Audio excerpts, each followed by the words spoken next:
الحمد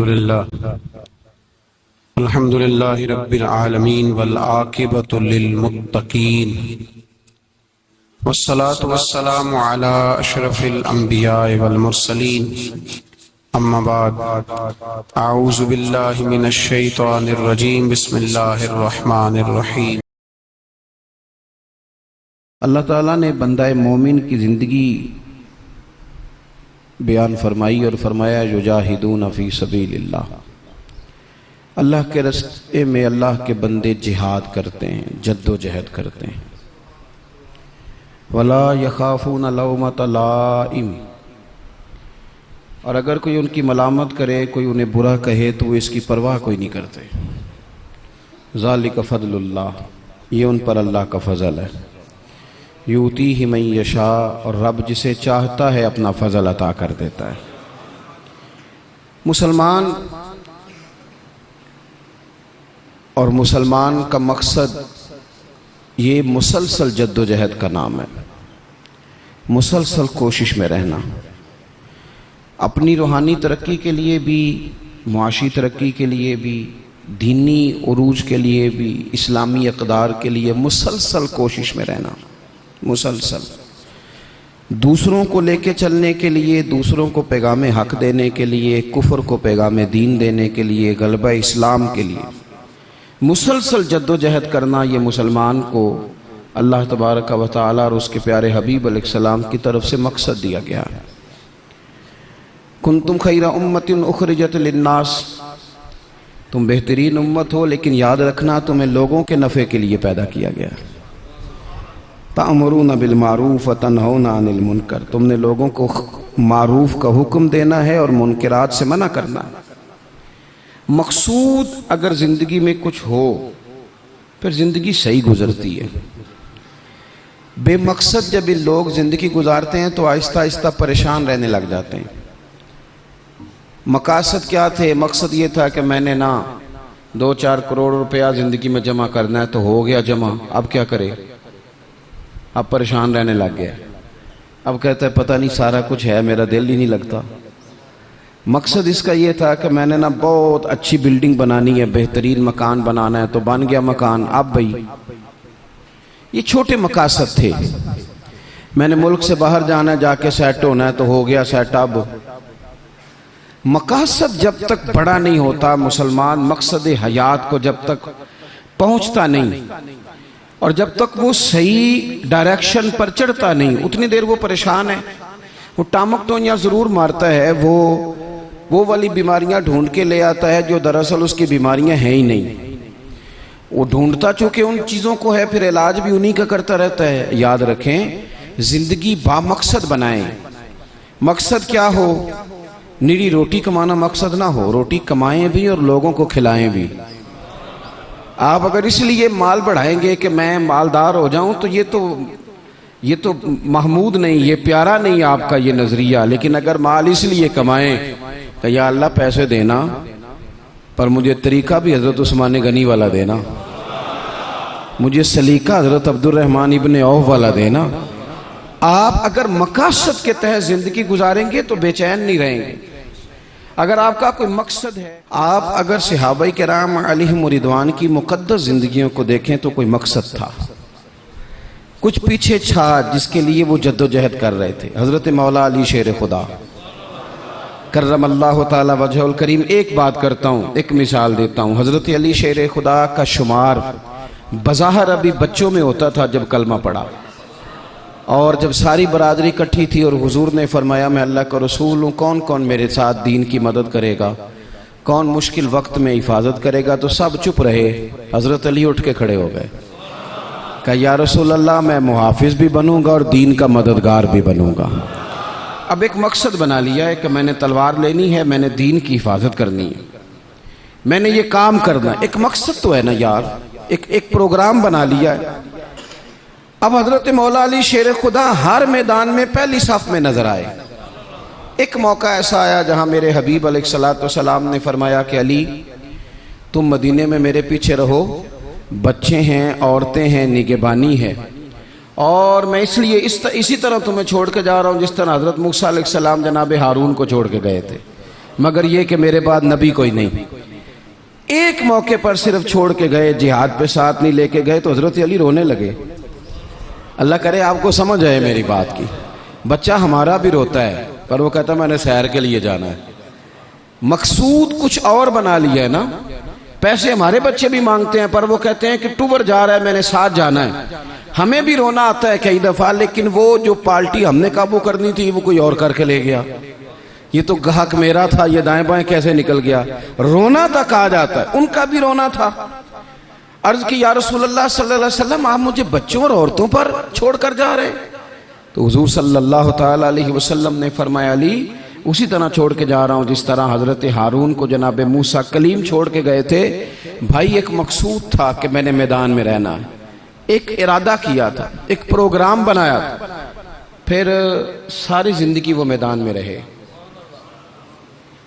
ان کو جب خنجر لگا نا کوفے کی جامع مسجد کے قریب، تو بندے کو تکلیف ہوتی ہے تو وہ ہائے کرتا ہے، بیٹے کو آواز دیتا ہے، نصیحتیں لکھواتا ہے، لیکن مولا علی کو خنجر لگا تو کیا کہتے ہیں؟ کہتے ہیں فزت برب الکعبہ، لو بھائی لوگو رب کعبہ کی قسم آج میں کامیاب ہو گیا ہوں۔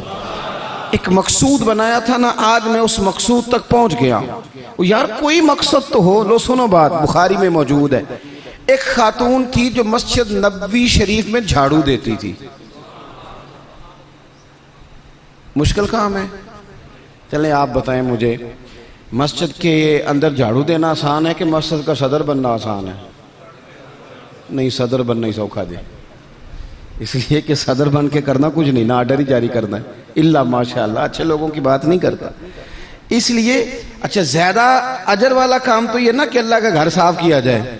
میں نے تو علماء سے کئی جگہ کہا ہے کہ اس عہدے کا نا آپ کوئی نام بدل دیں، اس سیٹ کا نگران کر دیں، سرپرست کر دیں، کیونکہ جب صدر آپ کہہ دیتے ہیں نا تو صدر پاکستان کا سب سے بڑا آئینی عہدہ ہے، اور صدر اگر با اختیار ہو تو پہلا کام اسمبلیاں توڑنے کا کرتا ہے، تو پھر مشکل ہو جائے گی۔ ایک خاتون مسجد نبوی شریف میں جھاڑو دیتی تھی، کوئی مقصد تو ہے نا یار، یعنی جمعے والے دن میں نے جھاڑو دینا ہے، کوئی مقصد تو ہے۔ میں نے یار اللہ کے گھر، اللہ کا گھر سمجھ کے، کمیٹی کی مسجد سمجھ کے نہیں، محلے کی مسجد سمجھ کے نہیں، رب کا گھر سمجھ کے میں نے یار وہ واش روم صاف کرنے ہیں جن کے اندر لوگ گزرتے ہیں، اور نماز کے لیے اپنے آپ کو تیار کر کے لوگ وضو سے فارغ ہو کر کے آتے ہیں۔ ایک مقصود ہے، ایک ارادہ کر لیا ہے، کوئی پروگرام تو ہو، ایسے محمل فضول وقت گزرتا جائے۔ یعنی ہمارے ہاں نا کچھ لوگ کہتے ہیں میں بور بڑا ہوتا ہوں۔ آپ نے ناراض نہیں ہونا، میں سینکڑوں اور ہزاروں لوگوں کو جانتا ہوں جو ان سے پوچھنا کیا کر رہے ہیں تو کہتے ہیں ٹائم پاس کر رہا ہوں۔ تو میں کہتا ہوں آپ نے ٹائم کو بالکل فضول سمجھ لیا ہے۔ کیا سمجھتے ہیں آپ زندگی کے لمحات اتنے فارغ ہیں؟ اور نبی پاک صلی اللہ علیہ وسلم نے فرمایا دو نعمتیں ایسی ہیں جن کے بارے میں بہت سارے لوگ دھوکے میں۔ دو نعمتیں کہا حضور نے، نعمتان، دو نعمتیں ایسی ہیں جس کے بارے میں لوگ دھوکے میں پڑ گئے، انہیں سمجھ نہیں آئی کہ ہمارے پاس نعمت یا رسول اللہ کون سی؟ حضور نے فرمایا ایک صحت اور ایک فرصت، ایک صحت اور ایک فرصت۔ اللہ نے فارغ وقت دیا تھا کہ بہت سارے قرآن پاک پڑھ سکتا تھا، درود پاک پڑھ سکتا تھا، کوئی کام کر سکتا تھا، لیکن بس اس چوک میں گزر گیا، اس گلی میں وقت گزر گیا، فلانے کی باتیں کرتے وقت گزر گیا، میلوں ٹھیلوں میں گزر گیا، شگل میلوں میں گزر گیا، کوئی ٹھنڈے علاقے کی سیر میں گزر گیا، جو بچا تھا وہ موبائل پہ گزر گیا۔ بیت گئے اوقات ہمارے۔ کوئی مقصود ہے میرے عزیز؟ مسجد میں جھاڑو دیتی ہے خاتون، بیمار ہو گئی لیکن با مقصد زندگی گزار رہی تھی نا، اس نے کسی نہ کسی طریقے سے اپنے آپ کو مدینے والے محبوب کے دین سے جوڑ لیا تھا۔ جھاڑو دیتی تھی مسجد میں، بیمار ہو گئی۔ قربان جائیں رسول کائنات یعنی اللہ کی رحمت کاملہ، حضور خود چل کے تیمارداری کرنے تشریف لے گئے اور فرمایا اگر یہ انتقال کر جائے تو مجھے خبر ضرور کرنا۔ صحابہ فرماتے ہیں رات کا وقت تھا، ٹھنڈ کا موسم تھا، اور حکم بھی یہ تھا کہ جب کوئی انتقال کر جائے تو جلدی تدفین کر دو۔ ہم نے حضور کو تکلیف دینا مناسب نہ سمجھا، غسل کفن کا بندوبست ہوا، جنازہ پڑا، دفن کر دیا۔ اس نے کچھ کیا ہے، اس نے نا دین کے ساتھ کچھ تعلق بنایا ہے. اللہ ہمارا بھی نام جھاڑو دینے والوں میں لکھ دے. کوئی تعلق تو اس نے بنایا ہے نا, کہیں کسی کونے میں جا کے اس نے رشتہ دین سے جوڑا ہے. حضور سید عالم علیہ السلام صبح تشریف لائے تو سارا کچھ جاننے والے محبوب پوچھنے لگے تم نے مجھے بتایا کیوں نہیں. یہ بھی اعزاز کے لیے ہے, ورنہ وَعَلَّمَكَ مَا لَمْ تَكُنْ تَعْلَمْ. حضور سید عالم علیہ السلام نے فرمایا کیوں نہیں بتایا. قربان جائیں, مر جانے کو جی چاہتا ہے اس ادا پر, ساری کائنات جائے حضور کے روضہ نور پر. اور نبی پاک نے پوچھا بتایا کیوں نہیں یا رسول اللہ, رات تھی تکلیف دینا مناسب نہیں سمجھا. او بوڑھی اماں تیرے نصیبوں پہ ہمارے ماں باپ قربان ہو. حضور فرمانے لگے مجھے بتاؤ اس کی قبر کہاں ہے. میں یعنی حضور کسی کی قبر پہ آ جائیں, اللہ کی ساری رحمتیں آ گئیں. کریم محبوب علیہ السلام قبر پہ گئے. ویسے تو دوسرا جنازہ جائز نہیں, ایک ہی شرط میں جائز ہے کہ اگر وارث نے نہیں پڑھا تو دوسرا جنازہ پڑھا جا سکتا ہے, لیکن حضور تو خود وارث ہے نا ساری امت کے, اور حضور اختیار رکھتے ہیں, شارع ہیں. حضور قبر پہ گئے, یہی بڑی بات تھی کہ حضور اس کی قبر پہ چلے گئے. لیکن قبر پہ کھڑے ہو کے حضور نے فرمایا دوبارہ صفحے بناؤ بھئی, میں دوبارہ جنازہ پڑھاؤں گا. کیونکہ کوئی مقصد تو تھا نا, یہ مسجد میں جھاڑو دیتی تھی. آخری ویلے میری آنکھیاں راہ تکنا ہے تیرا, تیرا تے کچھ بھی نہیں جانا سجنا, پا جاویں جے پھیرا تے سوکھا نکلے ساوے ظہوری, جے ویخ لواں مکھ تیرا. حضور تشریف لے آئے, خود تشریف لے آئے, اور قبر مبارک پر کھڑے ہو کے دوبارہ جنازہ پڑھائے. نوجوانوں, بڑا وقت ضائع ہو گیا, بڑا. ہم نے زندگی میں جو سب سے زیادہ چیز ضائع کی ہے وہ وقت ہے. یاد رکھنا, مجھے نہ بتانا, کسی دوست کو نہ بتانا, لیکن اپنے آپ سے ضرور سوال کرنا کہ زندگی میں ہمیں جتنی ناکامیاں ملی ہیں نا, اس کی اصل وجہ یہ ہے کہ ہم نے وقت ضائع کیا ہے, اور بڑا ضائع کیا ہے. ہم ایک تو مقصد نہیں بنا سکے, دوسرا اپنے وقت کو صحیح مینج نہیں کر سکے. ہم بڑا کچھ کر سکتے تھے, اللہ تبارک و تعالیٰ نے صلاحیت دی تھی, بہت سارے کام ہم اپنے ذمے لیتے تو کر جاتے, لیکن وقت ضائع کیا. امام بہقی نے حدیث لکھی ہے, میرے رسول پاک صلی اللہ تعالیٰ علیہ وسلم نے ارشاد فرمایا جب صبح دن چڑھتا ہے نا تو دن اعلان کرتا ہے, وہ دن اعلان کرتا ہے, کہتا ہے میں آج آیا ہوں, آج کے بعد نہیں آؤں گا, آج کے بعد نہیں آؤں گا. کچھ کرنا ہے تو کر لو, آج جو دن آیا ہے نا, آج یہ قیامت تک دوبارہ واپس نہیں آئے گا. کچھ کر لو. جس نے آج تلاوت نہیں کی اس کا یہ دن بغیر تلاوت کے گزر گیا. میرے عزیز, جس نے آج درود پاک نہیں نہ پڑھا, حضور کو یاد نہیں کیا, اس کا یہ دن گزر گیا بغیر درود پاک. جس نے آج سجدوں کی کثرت نہیں کی, یہ دن بیت گیا. دن کہتا ہے دوبارہ نہیں آؤں گا. حضرت عمر بن عبدالعزیز رحمت اللہ علیہ سے کسی نے کہا حضور یہ کام رہنے دیں, کل کر لیں گے. تو آپ فرمانے لگے اگر یہ کام کل کروں گا تو جو کام کل کرنے وہ کب کروں گا. یہ کل پہ ڈال دوں گا تو جو کام کل کرنے وہ پھر کب کروں گا, وہ کل والا دن بھی پھر اسی طرح گزر جائے گا.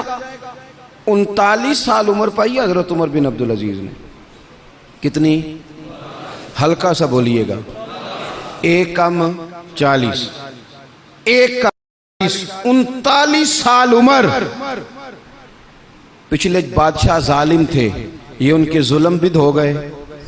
عوام کے ساتھ بڑی جگہ پہ وہ خیر نہیں کر پاتے تھے, جناب عمر وہ خیر بھی کر گئے. حضرت عمر بن عبدالعزیز رحمت اللہ علیہ سارا حکومت کا نقشہ بھی بدل گئے.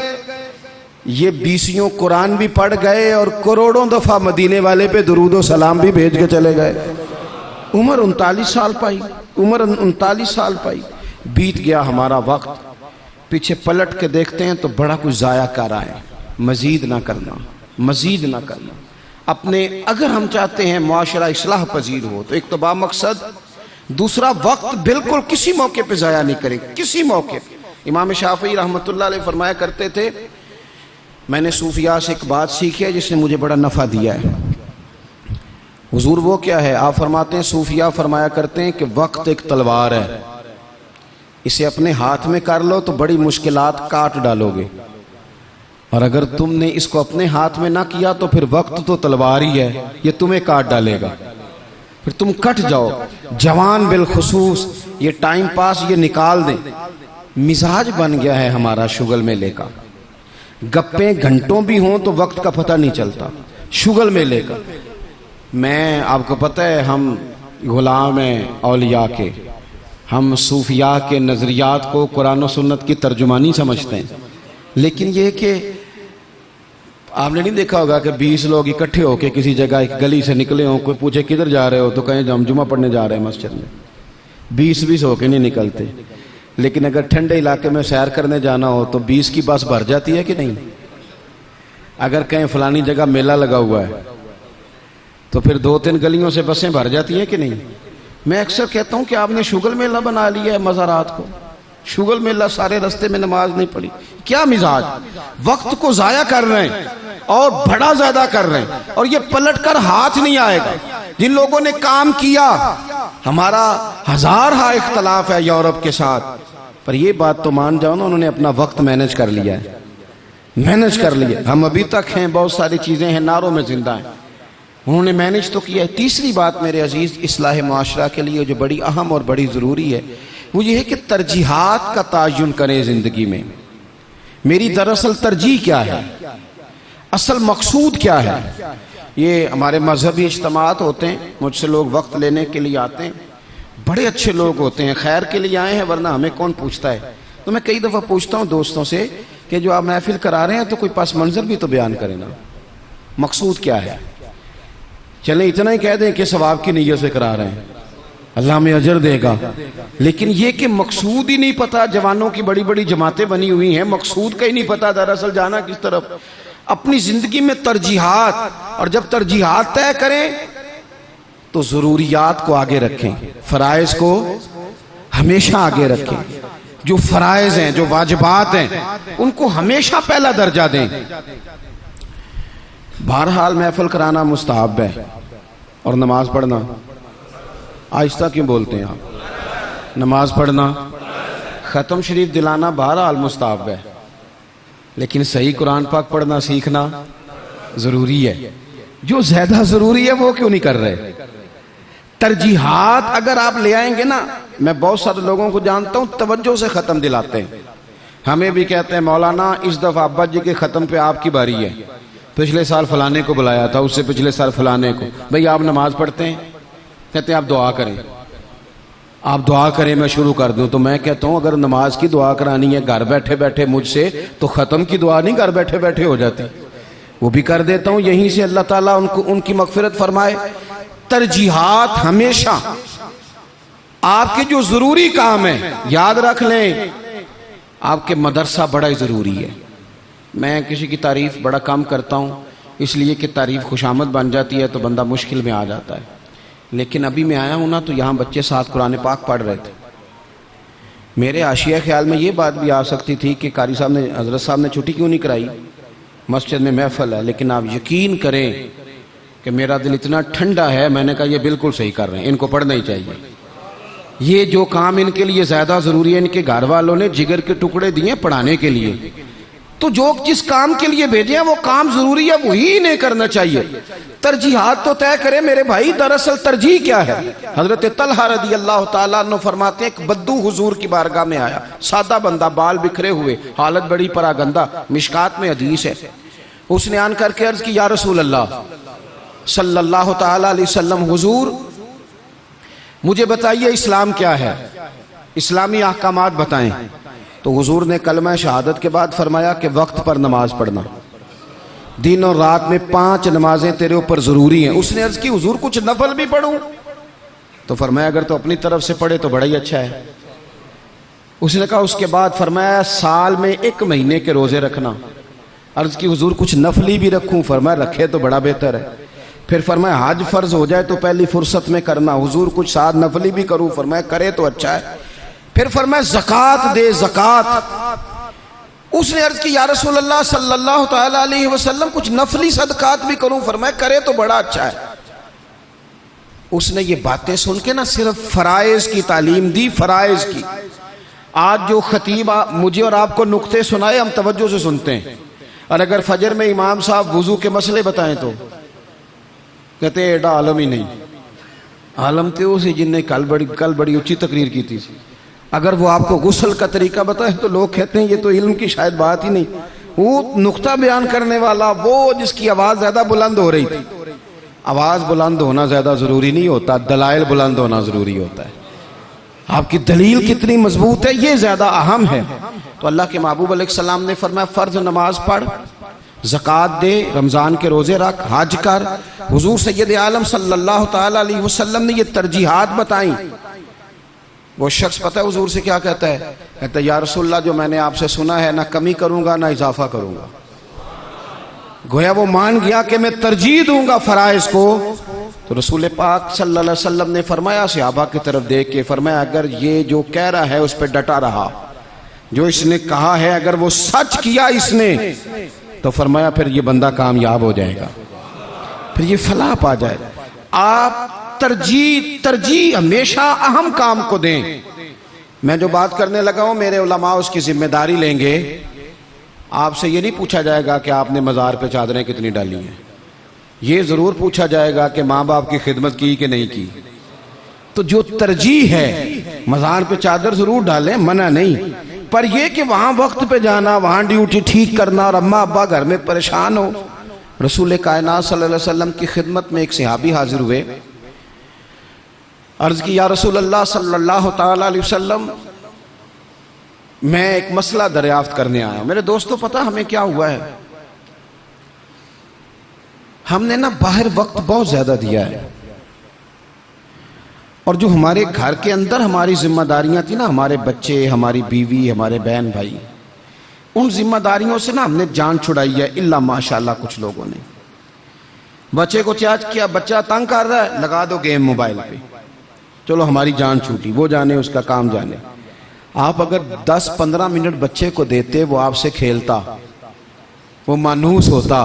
آپ کہتے ہیں میں بڑا مصروف ہوں، اور بھائی تو اتنا مصروف تو نہیں جتنے مدینے والے محبوب مصروف ہیں۔ لیکن رسول پاک کے تو کندھوں پہ امام حسن چڑھ کے سواری کیا کرتے تھے، حضور کی تو گود میں امام حسین کھیلا کرتے تھے۔ حضرت ابو ہریرہ کہتے ہیں میں نے دیکھا ہے کہ حضور نے ان کے بازو تھامے، انہوں نے پیر پہلے حضور کے مقدس قدموں پہ رکھے، پھر انہوں نے اپنے قدم مبارک حضور کی مبارک پنڈلیوں پہ رکھے، پھر ٹخنوں پہ رکھے، پھر پیٹ پہ رکھے، پھر حضور کی زبان چوسنی شروع کر دی۔ تم کیوں وقت نہیں دے رہا اپنے بچوں کو؟ کیوں نہیں ہم وقت دے پاتے اپنے نواسوں کو، نواسیوں کو، پوتوں اور پوتیوں کو؟ وہ جو ہمارے لیے ضروری تھا وہ ہم سے مانوس ہونے کی بجائے کسی بد عقیدہ سے جا کے مانوس ہو جاتے ہیں۔ پتہ تب چلتا ہے جب سارا عقیدہ بگڑ جاتا ہے۔ اپنے گھر کے اندر جو ذمہ داریاں ان کو ترجیح دیں۔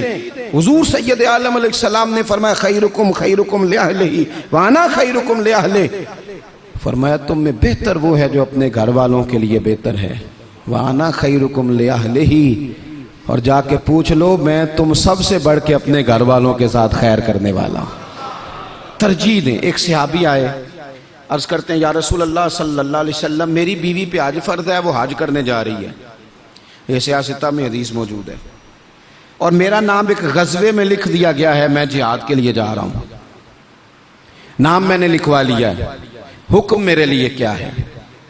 میری باتوں کی سمجھ آ رہی ہے آپ حضرات کو؟ میری بیوی حج کے لیے جا رہی ہے، وہ صاحب استطاعت ہوگی، ظاہر ہے اس کے پاس مال ہوگا، وہ جا رہی ہے، اس کو جانا ہے، وہ تیار ہے، اور میرا نام غزوے میں لکھا ہے، تو حکم کیا ہے؟ دیر نہیں لگائی رسول پاک نے، حضور فرمانے لگے تو اپنا نام غزوے والی لسٹ سے کٹا، جہاد پہ نہ جا بلکہ تم محرم بن کر اپنی بیوی کے ساتھ حج کرنے جا، وہ تیری ذمہ داری ہے، وہ تیرے علاوہ کون محرم بنے گا اس کا؟ تو جو تیری ڈیوٹی کا کام ہے اسے تو کرنا، ترجیحی بنیادوں پر کام کو کریں۔ 4 باتیں ہو گئیں، ایک بات آخر میں 5ویں، ہم نا بہت ساری چیزوں کی اصلاح کرتے ہیں، لفظ بھی کئی دفعہ تراش لیتے ہیں، جملے بھی بڑے اچھے ترتیب دے لیتے ہیں، لیکن آہستہ آہستہ نا ہمارے لہجے سخت ہو گئے۔ ساری توجہ لفظوں پہ نہ دیں، کچھ لہجوں پر بھی دیں۔ لہجہ جو ہوتا ہے نا انسان کا لہجہ، یعنی بیٹے کو آواز دی، ابا جی نے کہا بیٹا، اس نے کہا جی ابا جی کیا مسئلہ، حکم کریں، ابھی تو میں گیا تھا۔ اس میں جملہ گستاخی والا کوئی بھی نہیں، پر لہجہ گستاخی والا ہے۔ ابا جی کیا حکم ہے؟ کوئی گستاخی ہے اس لفظ میں؟ ابھی تو میں یہاں سے گیا ہوں، کوئی گستاخی ہے؟ لیکن اس کا جو لہجہ ہے نا، چلیں میں آسان کرتا ہوں، آپ کی سمجھ میں بات آئے گی۔ قرآن پاک میں حضرت لقمان اپنے صاحبزادے سے باتیں کرتے ہیں، اور وہ سورہ لقمان کی بالکل ابتدا میں وہ آیات موجود ہیں۔ تو حضرت لقمان نے نا اپنے بیٹے کو جو نصیحتیں کی، ایک نصیحت یہ بھی کی تھی، کہا وَلَا تُصَغِّرْ خَدَّكَ لِلنَّاسِ، بیٹا لوگوں سے رخسار ٹیڑھا کر کے بات نہ کرنا، منہ ٹیڑھا کر کے ترش روئی کے ساتھ بات نہ کرنا۔ ترش روئی، وہ بوڑھا سسر بوڑھی ساس بہو سے کہتی ہے پتر روٹی لانا، تو روٹی لائی ہے تو اس نے زور سے برتن پٹکا ہے زمین پہ، پانی ڈالا ہے تو زور سے رکھا ہے، دروازہ تلخی سے بند کیا ہے۔ بوڑھے تھے بیچارے، بیمار تھے، پریشان ہو گئے۔ شام کو بیٹا آیا تو رو پڑے، کہا پتر تیری بیوی بڑا پریشان کرتی ہے۔ تو اس نے کہا اپنی بیوی سے ادھر آنا، تو بیوی جواب میں پتہ کیا کہتی ہے؟ توجہ ہے میری بات پر؟ وہ کہتی ہے ابا جی نے پوچھو میں آکھیا کیے، آکھیا واقعی کچھ نہیں سن۔ اگر وہ لفظ بتانا چاہے تو لفظ واقعی کوئی اس نے کہا ہی نہیں، تو بتائے کہاں سے؟ اس نے واقعی کچھ نہیں کہا۔ ابا جی سے پوچھے میں نے، کہا کیا؟ اماں جی سے پوچھے میں نے، تو کیا بتائے ابا جی؟ گلاس بولے گا کہ اس نے تلخی سے مجھے پھینکا تھا، کہ دروازہ بولے گا؟ اب وہ جو تلخی ہے نا، وہ رویے کی ہے۔ ہمارا نا صرف مسئلہ، میں نے قرآن مجید پڑھا ہے کہ جناب لقمان نے اپنے بیٹے سے کہا پتر رخسار ٹیڑھا کر کے لوگوں سے بات، تھوڑا سا رویہ تو ٹھیک ہو نا۔ ہمارے رویے نا، کسی جگہ تھوڑی دیر کے لیے ٹریفک بند ہو تو لوگوں کا رویہ دیکھنا، تھوڑی دیر کے لیے کسی جگہ اگر ٹھہرنا پڑ جائے تو مزاج دیکھیں لوگوں کا۔ ہمارا آپ کسی سے نا کسی کے بارے میں سوال کریں، پوچھیں سیاستدان کیسے ہوتے ہیں، پھر ہمارا رویہ دیکھیں۔ آپ پوچھیں پولیس والے کس طرح کے ہوتے ہیں، پھر دیکھیں رویہ۔ آپ پوچھیں تیرا کیا خیال ہے اپنے سسرال والوں کے بارے میں، پھر رویہ دیکھیں۔ چلیں آپ اچھے لوگ ہیں اور مسجد میں بھی بیٹھے ہیں اور باوضو بھی ہیں، غلط بات تو کرنی نہیں۔ اگر پوچھا جائے کہ مولویوں کے بارے میں کیا خیال ہے، اگرچہ سننے بھی آئے ہیں، اگرچہ یہ کہ ان کے پیچھے نماز بھی پڑھتے ہیں، لیکن رویوں میں وہ رنگ نہیں ہے۔ آواز دیتے ہیں تو اس انداز میں بعض لوگ اپنے ڈیروں پہ بیٹھ کے چودھری تبصرہ کرتے ہیں، تو وہ تبصرے کا لہجہ ٹھیک، میرے لہجے میں غرور آیا تھا، تیرا حق تھا تو شکایت کرتا۔ اور میرے بھائی لہجے پر بھی تھوڑی توجہ دیں، انداز۔ کچھ لوگ کہتے ہیں جی میں کڑوا اس لیے ہوں کہ سچا ہوں، سچے بندے کڑوے ہوتے ہیں۔ میں نے کہا یہ مثال ہی غلط ہے سرے سے۔ کائنات میں سب سے زیادہ سچ مدینے والے محبوب نے بولا ہے، سب سے زیادہ سچ حضور نے بولا ہے، پر وہ سچ اتنا میٹھا تھا کہ لوگوں نے دوڑ دوڑ کے اسے حاصل کیا ہے۔ سچ ہی تو میٹھا ہوتا ہے، کس نے کہہ دیا سچ کڑوا ہوتا ہے؟ یہ ہم کڑوا بنا دیتے ہیں۔ ترش روئی، تھوڑا سا نا لہجے پر بھی دیکھیں نا، ایک بیٹا ہے، لہجے کی بات ہے نا۔ والدہ نے، وہ بیچاری اماں کو ٹیلی فون آ گیا بیٹی کا کہ اماں جی 20,000 روپیہ چاہیے، میں مجبور ہوں، میں تکلیف نہ دیتی۔ تب وہ والد والدہ بیٹھے مشورہ کر رہے ہیں، بیٹا پہلے ہی زیادہ تنخواہ کوئی نہیں، خرچے پہلے ہی زیادہ، کیسے کہیں گے؟ بڑی انہوں نے نا مشورہ کر کے، بیٹا آیا تو بڑے پیار سے پریم سے بات کی، کہا پتر دل تو نہیں کرتا، ہمیں تیرے حالات کا پتہ ہے، پر تیری بہن بیچاری کو نا 20,000 کی ضرورت۔ اب ایک لہجہ یہ ہے۔ اس نے کہا ابا جی کمال بات ہے، آپ کو پہلے بھی پتہ ہی ہے، آپ مجھے روز تکلیف دیتے ہیں، پہلے اتنے خرچے، ابھی عید پہ دیا تو تھا 3,000 اس کے گھر میں، پھر اس نے فون کر دیے، اسے بھی سوچنا چاہیے۔ اٹھ کے چلا گیا۔ ماں باپ بیچارے ساری رات روتے ہیں، ہم نے کیوں بات کی؟ نہ کرتے، کیا اس نے رویہ اختیار کیا؟ ایک رویہ یہ ہے، ایک رویہ یہ ہے کہ ابا جی اور اماں جی نے بڑے چن کے جملے کا، بیٹا ہمیں تیرے وسائل کا بھی پتہ ہے، مسائل کا بھی پتہ ہے، دل نہیں کرتا، پر تیری بہن کس سے بات کرے، غریب ہے، اس نے کہہ دیا ہے مجبوری ہے، اسے کو 10-20 ہزار چاہیے۔ تو بیٹا اٹھ کے قریب آ گیا، اس نے اماں کا ہاتھ پکڑ کے سینے پہ رکھا، باپ کا ہاتھ چوما۔ اس نے کہا ابا جی آپ جھچک جھچک کے بات کیوں کرتے ہیں؟ 20 ہزار کی کیا بات ہوئی، میری جان بھی حاضر ہے۔ غریبی اور بات ہے، مجبوری اور بات ہے، پر آپ حکم کیا کریں، میں غلام ہوں آپ کا، آپ جھجک کے میرے ساتھ بھی جھجکیں گے، آپ کھل کے بات کریں، آپ کو فون کر دینا چاہیے، میں ادھار پکڑوں کچھ کروں، آپ جو کریں گے۔ روئے گا اس کا ابا بھی ساری رات ہی، روئے گی اس کی اماں بھی ساری رات ہی، پر دعائیں مانگتی روئے گی، ابا دعائیں مانگتا روئے گا کہ یا اللہ اس طرح کی اولاد سب کو عطا فرما۔ روئے گا، رویے، لہجے، انداز، گفتگو، اس میں تبدیلی کی ضرورت ہے، اس میں تبدیلی کی ضرورت ہے۔ حضرت جابر ابن عبداللہ رضی اللہ تعالیٰ عنہ روایت کرتے ہیں، ایک صحابی فرماتے ہیں حضور پہلے دن مدینے تشریف لائے ہجرت کر کے، میں زیارت کے لیے گیا تو میں نے مسکراتے دیکھا۔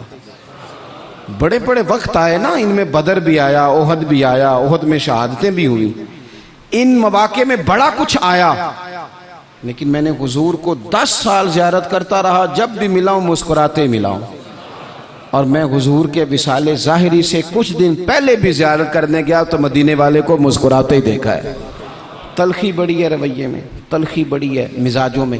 تو پھر اپنی بات ساری دہراتا ہوں، سب سے پہلے تو زندگی با مقصد کریں، بے مقصد نہ بنائیں، ورنہ آپ بلا وجہ کے پریشان رہیں گے۔ دوسری بات یہ کہ اس با مقصد زندگی میں پھر وقت ایک لمحہ بھی ضائع نہ کریں، اپنے سارے معاملات کو ترتیب دیں، اٹھنا کتنے بجے ہے، کھانا کتنے بجے، اور بڑی ذمہ داری سے کہہ رہا ہوں 2 دن آپ کو فجر کے دن مشکل سے اٹھنا ہے، کسی کے اٹھائے اٹھیں گے 2 یا 3 دن، یا الارم آپ کو اٹھائے گا، تیسرے دن انشاءاللہ تعالیٰ آپ کا دماغ خود بخود جاگ جائے گا۔ اللہ نے مزاج اس طرح کا بنایا ہے انسان کا، تو وقت نہیں ضائع کرنا۔ تیسری بات یہ کہ ترجیحات کا تعین کرنا ہے، ترجیحات کا، جو فرائض ہیں وہ بہرحال پہلے ہیں، جو واجبات ہیں وہ بہرحال پہلے ہیں، جو حقوق العباد ہیں وہ بہرحال۔ حضرت عبداللہ ابن عباس رضی اللہ تعالیٰ عنہ مسجد میں اعتکاف بیٹھے ہوئے تھے، تو ایک بندہ آ کے مسجد میں بڑا پریشان ہو کے بیٹھ گیا، تو فرمایا او بھائی کیا ہوا؟ کہنے لگا حضور بڑا پریشان ہوں، ایک بندے کا قرض دینا ہے اور مجبور ہوں، دے نہیں پا رہا۔ آپ فرمانے لگے میں تیرے لیے کوئی بات کروں تو تیرا کام بنتا ہے؟ اس نے کہا حضور اگر کر دیں تو بڑی بات ہے۔ اعتکاف بیٹھے تھے، جوتے پہنے مسجد سے باہر نکل آئے، وہ بندہ کہنے لگا حضور رکے رکے، شاید آپ کو یاد نہیں رہا، اعتکاف میں ہیں۔ تو حضرت عبداللہ ابن عباس رو پڑے اور حضور کی قبر نور کی جانب اشارہ کر کے کہنے لگے زیادہ عرصہ نہیں گزرا، میں نے مدینے والے حبیب سے سنا ہے کہ جو کسی بھائی کی ایک مشکل حل کر دے اللہ 10 اعتکاف سے زیادہ ثواب عطا فرمائے گا۔ تو جو وقت ترجیح طے کرنے کا تھا میں نے طے کر لیا، اس وقت ترجیح تجھے مشکل سے نکالنا۔ حقوق العباد اگر ترجیح ہے تو اسے طے کریں، فرائض ترجیح ہے تو اسے طے کریں، اور اپنے رویوں کو اچھا رکھیں۔ صبر بڑا حسن ہے، صبر میں بڑا کچھ پنہا ہو جائے گا، بے صبر آدمی چند قدم بھی نہیں چل سکے گا، تھک جائے گا۔ یہ چیزیں زندگی میں پیدا کریں، امید ہے ہماری اصلاح بڑی قریب آ جائے گی، امید ہے کہ بڑی جلدی ہم اس رستے چلے جائیں گے جو اللہ رسول کے قرب کی جانب بڑھتا ہے۔ انسان نے اپنا اپنا معیار عزت کے لحاظ سے چن لیا ہے۔ کچھ لوگ یہ سمجھنے لگے ہیں کہ شاید بہت زیادہ لوگ جس کو جانے وہ آدمی بڑا عزت والا ہوتا ہے، حالانکہ بدنام جو ہوں گے تو کیا نام نہ ہو۔ کیا بات ہے۔ کچھ لوگ سمجھتے ہیں کہ بہت زیادہ پیسہ ہو تو پھر انسان عزت والا ہے۔ کچھ کا خیال یہ ہے کہ جس کو سارے لوگ رستہ چھوڑ کے سٹیج پہ لے جائیں وہ شاید زیادہ باعث عزت ہے۔ لوگوں نے اپنے اپنا معیار بنایا، لیکن یاد رکھنا اللہ تبارک و تعالیٰ نے ساری عزتیں اپنے محبوب کے قدموں کے ساتھ وابستہ۔ سبحان اللہ۔ آپ دین کو چھوڑ کر عزت حاصل کر نہیں سکتے، عزت ساری دین کے ساتھ وابستہ ہے۔ میری بات پہ توجہ کریں آپ حضرات، اور تھوڑی دیر آپ بات کو سمجھیں گے، میں اتنی دیر بات کروں گا جتنی دیر محسوس کروں گا کہ آپ میری بات کو سمجھ رہے ہیں۔ یہ کوئی پابندی نہیں ہے کہ اس کو بات کو بڑا کھینچ کے کرنا ہے۔ اعلیٰ حضرت رحمۃ اللہ نے لکھا ہے جس نے لوگوں کا وقت ضائع کیا اس نے بھی حساب دینا ہے۔ تو کوئی بات اس لیے بار بار نہیں دہرائی جائے گی کہ گھنٹہ یا سوا گھنٹہ پورا کرنا ہے۔ بات ایک آپ سے عرض کرنی ہے، جو عنوان میرے ذمہ لگایا گیا اس پر کچھ بات عرض کرنے کی کوشش کرنی ہے۔ یہ یاد رکھیں کہ انسان جتنی مرضی بھی ملمہ سازی کر کے اپنے آپ کو بڑا کرنے کی خود کوشش کرتا ہے نا، وہ اتنا پیچھے ہٹتا جاتا ہے۔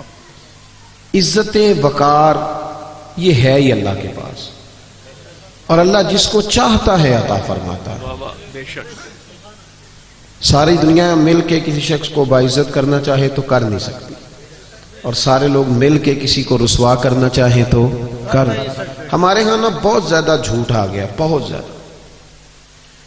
نفس نے جب تک غلبہ کیا نا لوگوں پہ تو عجیب و غریب سی کشمکش ہے، نہیں سمجھ نہیں آتی۔ پہلے یہ حال ہوتا تھا کہ لوگ سچائی میں اپنا حسن سمجھتے تھے، اب ہم جب بچی کا رشتہ دکھاتے ہیں تو کرائے کے مکان میں چلے جاتے ہیں، جھوٹ بولتے ہیں کہ یہ بھی ہے وہ بھی ہے۔ تو جب آپ رشتے کی بنیاد جھوٹ پہ رکھیں گے تو اس میں پھر محبت کیسے پیدا ہو؟ صرف مسئلہ یہ نہیں ہے کہ لڑکے والے لالچی ہیں، مسئلہ یہ ہے کہ لڑکی والے لالچ دے رہے ہیں، تو جھوٹ کے سہارے لوگ عزت حاصل کرنے کی کوشش کرتے ہیں۔ ابھی میں محفل میں آیا تھا تو ہمارے نقیب نے آپ کو یہ دعوت دی بھائی نے کہ آپ اٹھ کے استقبال کریں۔ میری یہ رائے ہوتی ہے، میری یہ رائے ہے کہ اٹھ جانا ہی تو خالی ادب کا نام نہیں نا جی۔ کیا بات، جو دل سے ادب کرتا ہے وہ نہ بھی اٹھے تو پھر بھی ادب والا ہی ہے۔ مطلب آپ دیکھیں نا، آپ روڈ پہ اگر وزیر چڑھ جائے تو پھر بھی غریب کو رستہ نہیں ملتا، تو اگر کوئی پیر چڑھ جائے تو پھر بھی رستہ کوئی نہیں ملتا۔ 50 گاڑیاں آگے لگی ہوئی ہیں، بڑی مشکل حالت ہے، پیچھے ہٹ جاؤ، بندوقوں والے فلانے فلانے، یہ معیار نہیں۔ آپ اگر سمجھیں کہ یہ معیار ہے، اس سے کچھ دیکھیں نا، آپ تو لوگ سمجھتے ہیں جس کی تصویریں زیادہ چھپتی ہیں وہ زیادہ عزت والا ہے، کوئی معیار ہے؟ تو دولت بھی معیار نہیں۔ پھر معیار کیا ہے؟ اللہ کریم نے قرآن مجید میں فرمایا، اے میرے محبوب کے غلاموں، اگر تم اپنے رب سے محبت کرنا چاہتے ہو نا تو پھر میرے نبی کی غلامی کرو، اور تمہیں ملے گا کیا؟ قل ان کنتم تحبون اللہ، محبوب ان سے فرما دیجیے اگر یہ اللہ سے محبت کرنا چاہتے ہیں تو فاتبعونی، ان سے کہیے آپ کی غلامی کریں۔ عزت کتنی ملے گی؟ یحببکم اللہ، واہ واہ واہ، اللہ خود ان سے محبت فرمائے گا۔ اللہ کرے آپ کو سمجھ آئے میری بات کی، لفظوں پہ غور فرمایا کریں۔ قرآن مجید کی آیت ہے یحببکم اللہ، اللہ خود ان سے محبت کرے گا۔ جس سے وزیر اعظم محبت کرے اس کا کیا حال ہوتا ہے؟ ایم این اے اور ایم پی اے صاحب محبت کریں تو وہ آدمی تو بیچارہ سیدھا کھڑا بھی نہیں ہو سکتا، اتنا بھاگتا دوڑتا ہے۔ تو میں نہیں پتا کہ ہماری پارٹی کی حکومت ہے، تو بتلاؤ نا میرے بھائی، جس سے اللہ محبت کرے۔ سبحان اللہ، کیا بات، اپنا معیار یہ سمجھ لیں کہ سچ میں معیار ہے۔ وہ ہمارے ہاں نا لوگ یہ سمجھنے لگے ہیں کہ اچھے اخلاق والا وہ ہوتا ہے جو میٹھا بولتا ہے، تو میں کہتا ہوں میٹھا تو لوگ مطلب کے لیے بھی بولتے ہیں۔ میٹھا فقط اخلاق میٹھا بولنے کا نام تو نہیں نا میرے بھائی۔ وہ جو سیل مین کپڑا بیچتا ہے نا دکان پہ، اس کی ڈیوٹی ہوتی ہے کہ گاہک جتنا مرضی کڑوا ہو تو انہیں میٹھا ہی بولنا ہے، اور جو مالک لفظ کہتا ہے وہ بڑے شاندار ہیں، وہ کہتا ہے اس کے سامنے نہیں کڑوا بولنا، یعنی بعد میں جو مرضی کرتے رہنا۔ تو یہ اخلاق تو نہیں نا کہ آپ اپنا کام نکالنے کے لیے گدھے سے بھی دوستی کر لیں، کہے میں بڑا با اخلاق ہوں۔ اخلاق تو سچ بولنے کا نام، اخلاق تو پورا تولنے کا نام، اور سن لیں اخلاق تو مخلص ہونے کا نام۔ میری بات پہ توجہ کرنا، اخلاق کا بہت بڑا جز جو میرے نبی کریم نے بیان فرمایا، اخلاق کا بہت بڑا جز وہ یہ ہے کہ جو اللہ نے آپ کو دیا ہے نا، آپ اس پہ راضی ہو جائیں، اللہ عزت عطا کر دے گا۔ دو لفظوں میں نبی پاک علیہ السلام نے بات کو سمیٹا۔ ایک صحابی نے کہا تو حضور عزت کیا ہے؟ فرمایا جو رب نے تجھے دیا اس پہ راضی ہو جا تو عزت دار ہو جائے گا۔ عرض کی حضور ذلت کیا ہے؟ فرمایا لالچ نہ کرنا ورنہ ذلیل ہو جائے گا۔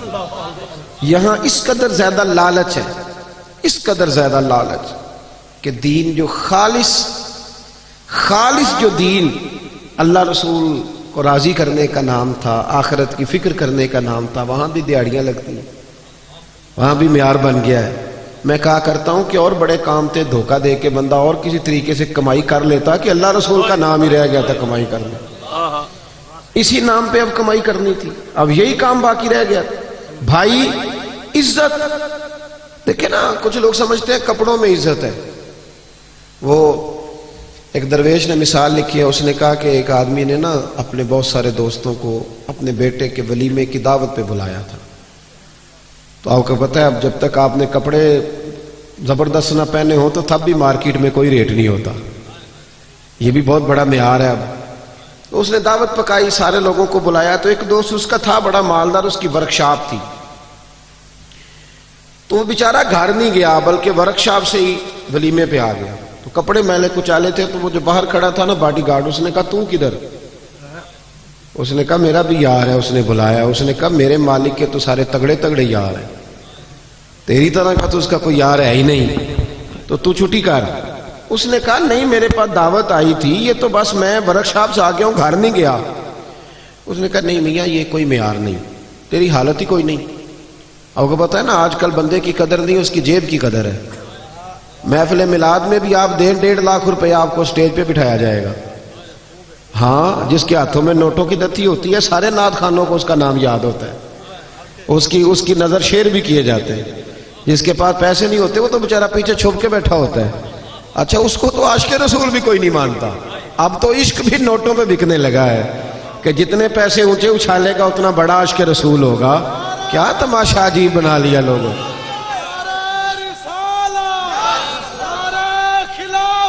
سنیں جی, اللہ آپ کو جزا دے, اللہ آپ کو سنیں میری بات. تو وہ بندہ نا بیچارہ فیکٹری سے سیدھا ورک شاپ سے ہی آ گیا. اس نے کو نہ داخل ہونے دیا, کہ بھاگ جا, میرے جو مالک ہیں ان کے تو مالدار لوگ دوست ہیں, تو کدھر سے آ گیا. اس کو بڑا غصہ چڑھا, وہ گھر گیا, کاٹن کا سوٹ پہنا, اچکن شچکن پہنی, اچھی طرح تیاری کر کے آیا. تو اس نے گھسنے دیا. اس نے کہا نہیں اب ٹھیک ہے, آپ کا حق بنتا ہے. وہ جب اندر گیا تو اس نے ڈونگا منگایا سالن کا اور اپنے کپڑے سالن میں ڈبونے شروع کر دیے. کبھی ویس کو ڈبوتا, کبھی کرتا ڈبوتا, کبھی بازو ڈبو. اس نے کہا یہ کیا کر رہے ہو؟ کہنے لگا میری دعوت تو نہیں, دعوت تو کپڑوں کی ہے, کیونکہ میں تو پہلے بھی آیا تھا, مجھے کسی نے گھسنے ہی نہیں دیا. یعنی معیار کپڑے بن گئے, معیار گاڑی بن گئی. یہ عزت ہے, یہ وقار ہے ہمارا, یہ وقار ہے. یعنی پیر صاحب کے آستانے میں بھی جس کے ہاتھوں میں شاپر زیادہ ہو اس کو ذرا آگے جگہ ملتی ہے, اور جو بیچارہ غریب ہو اس کو کہتے ہیں تو جمعرات والے دن سویرے 8 بجے آنا, اس دن ذرا میری نظر زیادہ سولی ہوتی ہے, تیرے اوپر کرم کی نظر ہوگی. یہ معیار ہے, یہ طریقہ ہے. لو سنو معیار کیا ہے. صاحب طبقات میں لکھا, صاحب اسد الغابہ نے لکھا, حضرت عمر کا زمانہ, اللہ تعالیٰ نے بہت زیادہ مال دیا مسلمانوں کو. حضرت حضور اکرم علیہ السلام کے زمانہ ظاہری میں بھی اسلام پر غربت رہی, حضرت ابو بکر صدیق کے زمانے میں بھی غربت رہی, حضرت عمر کے زمانے میں بڑا مال آیا اور لوگوں کو مال ملا. میں نے ایک مضمون لکھا تھا, کبھی شاید اس عنوان پر میری کوئی گفتگو بھی کہیں موجود ہو. میں نے کہا تھا کہ فقیری وہ نہیں ہوتی کہ بندے کی جیب میں کچھ نہ ہو تو فقیر ہے. فقیر ہوتا ہی وہ ہے جو بادشاہی میں فقیری کرے, جو بادشاہی میں فقیری کرے نا, سارا کچھ ہو پھر بھی فقیر ہو, وہ فقیر ہوتا ہے. حضرت عمر کے زمانے میں نا بڑا مال آیا, ظاہری اسباب بھی اللہ نے بڑے دیے, بڑے اسباب. حضرت عبد الرحمن ابن عوف رضی اللہ تعالیٰ عنہ فرماتے ہیں بحرین سے مال غنیمت آیا تو مسجد نبوی میں اتنا بڑا ڈھیر لگا کہ جو اونچے قد والے لوگ تھے وہ بھی مال کے پیچھے چھپ گئے. بدری صحابہ کو 50 ہزار دینار ملے. کتنے جی؟ اللہ تعالیٰ فضل فرمائے. 50 ہزار دینار, سمجھے کروڑوں روپیہ ملا.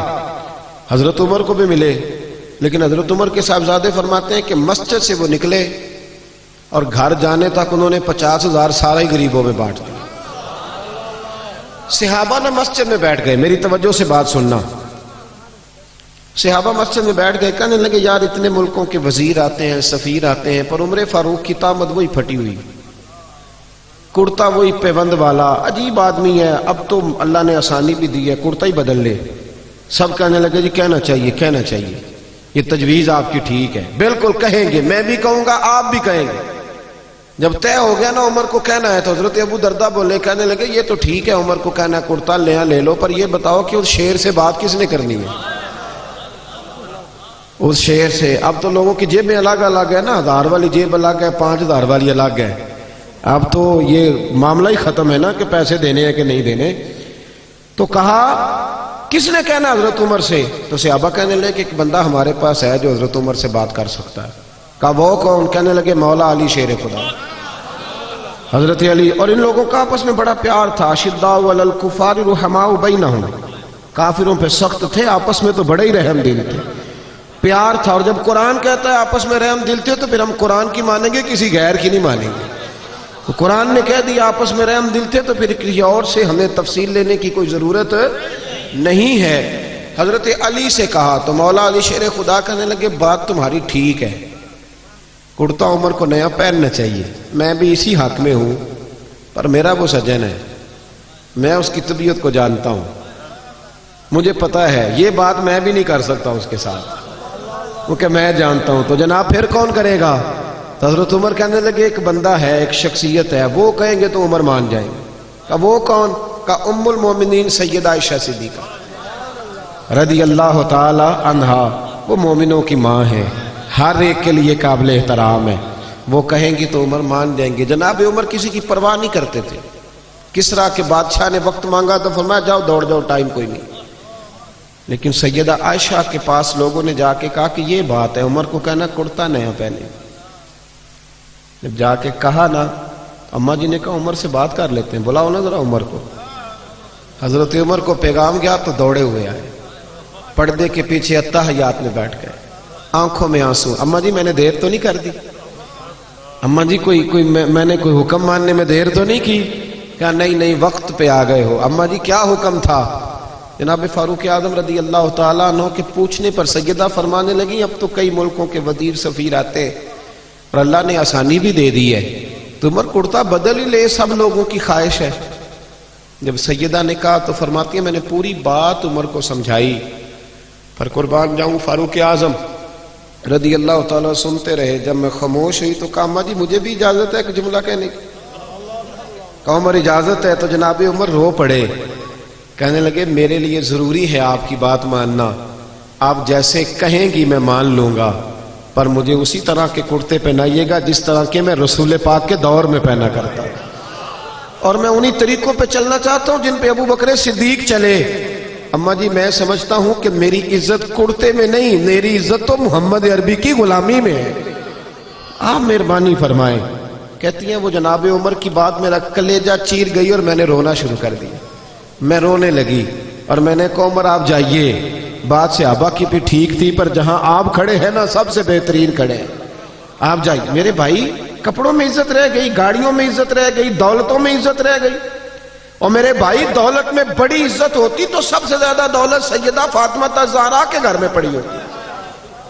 اگر مال بڑا شاندار ہوتا نا، بڑا ضروری ہوتا تو سب سے زیادہ امام حسن اور حسین کی تجوریوں میں ہوتا، لیکن میرے نبی نے تو ہاتھ اٹھا کے دعا مانگی کہ اللہ میرے اہل بیت کو ضرورت کے مطابق روزی دینا۔